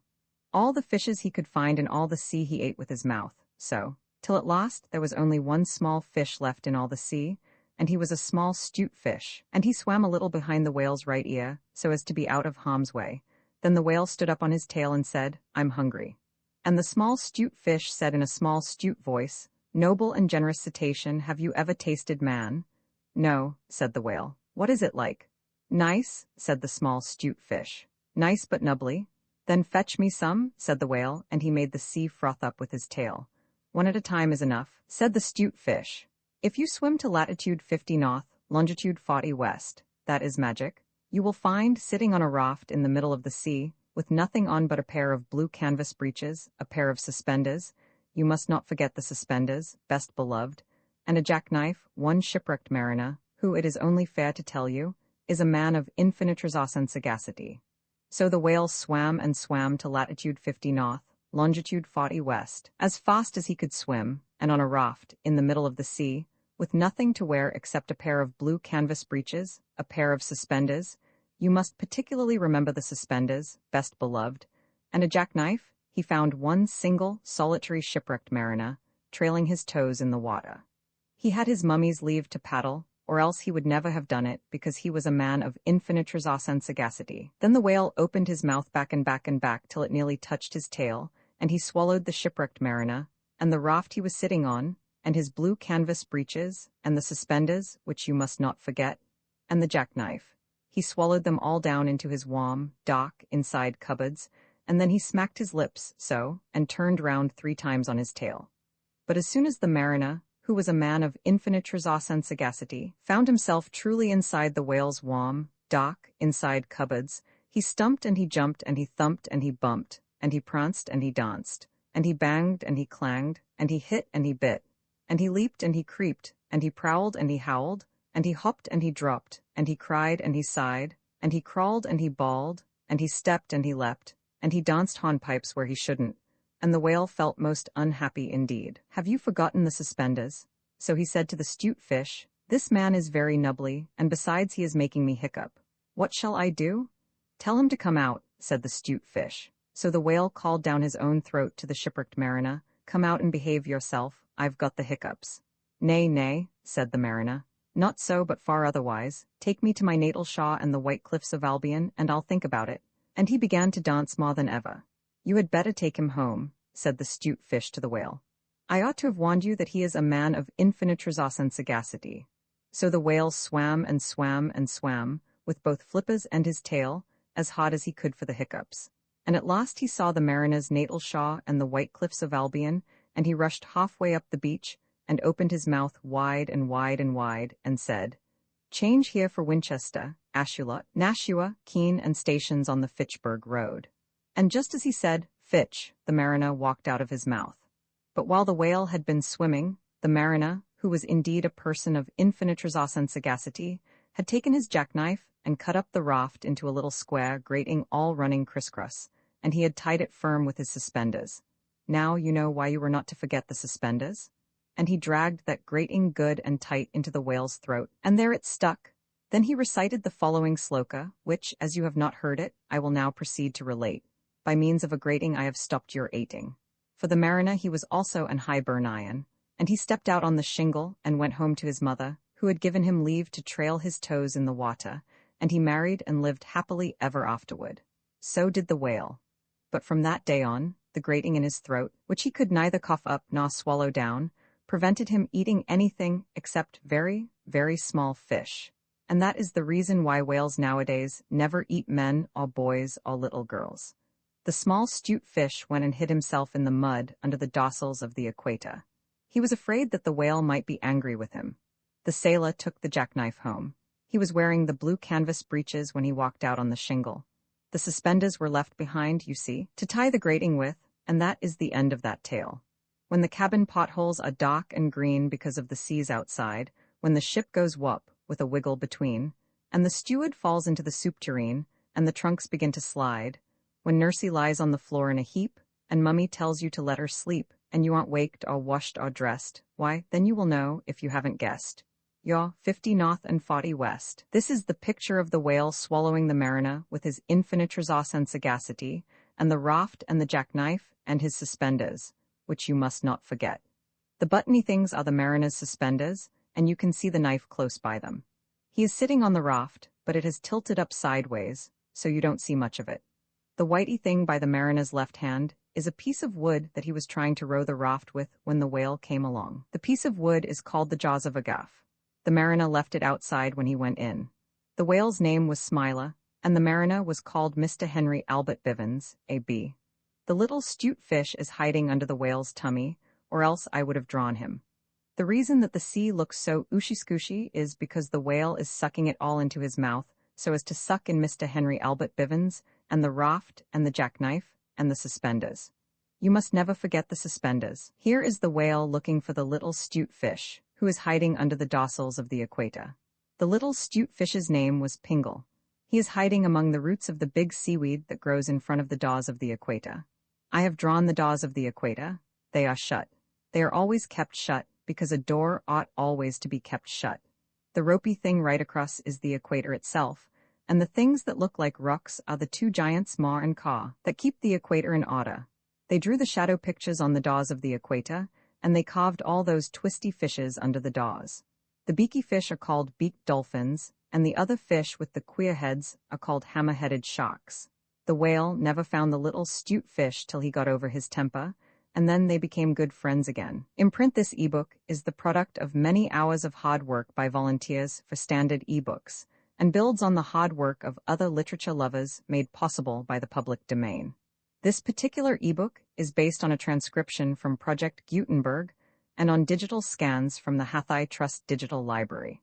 The source text and artwork in this ebook are believed to be in the United States public domain. That is, they are believed to be free of copyright restrictions in the United States. They may still be copyrighted in other countries, so users located outside of the United States must check their local laws before using this ebook. The creators of, and contributors to, This ebook dedicate their contributions to the worldwide public domain via the terms in the CC 01.0 Universal Public Domain dedication. For full license information, see the uncopyright at the end of this ebook. Standard eBooks is a volunteer-driven project that produces ebook editions of public domain literature using modern typography, technology, and editorial standards, and distributes them free of cost. You can download this and other ebooks carefully produced for true book lovers at Standard Books.org. List of illustrations: the whale swallowing the mariner with his infinite resource and sagacity. The whale looking for the little 'stute fish who is hiding under the dorsals of the equator. The djinn making the beginnings of the magic that brought the humph to the camel. The djinn in charge of all deserts guiding the magic with his magic fan. The Parsi beginning to eat his cake on the uninhabited island in the Red Sea on a very hot day. The Parsi Pestinji Bomanji sitting in his palm tree and watching the rhinoceros storks bathing. This is wise Bavian, the dog-headed baboon, who is quite the wisest animal in all South Africa. The leopard and the Ethiopian after they had taken wise Bavian's advice. The elephant's child having his nose pulled by the crocodile. The elephant's child going to pull bananas off a banana tree after he had got his fine new long trunk. Old man kangaroo when he was the different animal with far-short legs. Old man kangaroo at 5 in the afternoon when he had got his beautiful hind legs, an inciting map of the turbid Amazon done in red and black. The jaguar and the hedgehog and the tortoise and the armadillo all in a heap. Taffy's drawing on birch bark. The story of Taffamai Metallimai, carved on an old tusk a very long time ago. A magic alphabet necklace of all the letters. Pau Amma the crab running away, while the eldest magician was talking to the man and his little girl daughter. Pau Amma the crab rising out of the sea as tall as the smoke of 3 volcanoes. The cave where the man and the woman lived first of all. The cat that walked by himself, walking by his wild lone through the wet wild woods, and waving his wild tail. The animal that came out of the sea and ate up all the food that Suleiman bin Dairud had made ready. The 4 gull-winged jinns lifting up Suleiman bin Dairod's palace the very minute after the butterfly had stamped.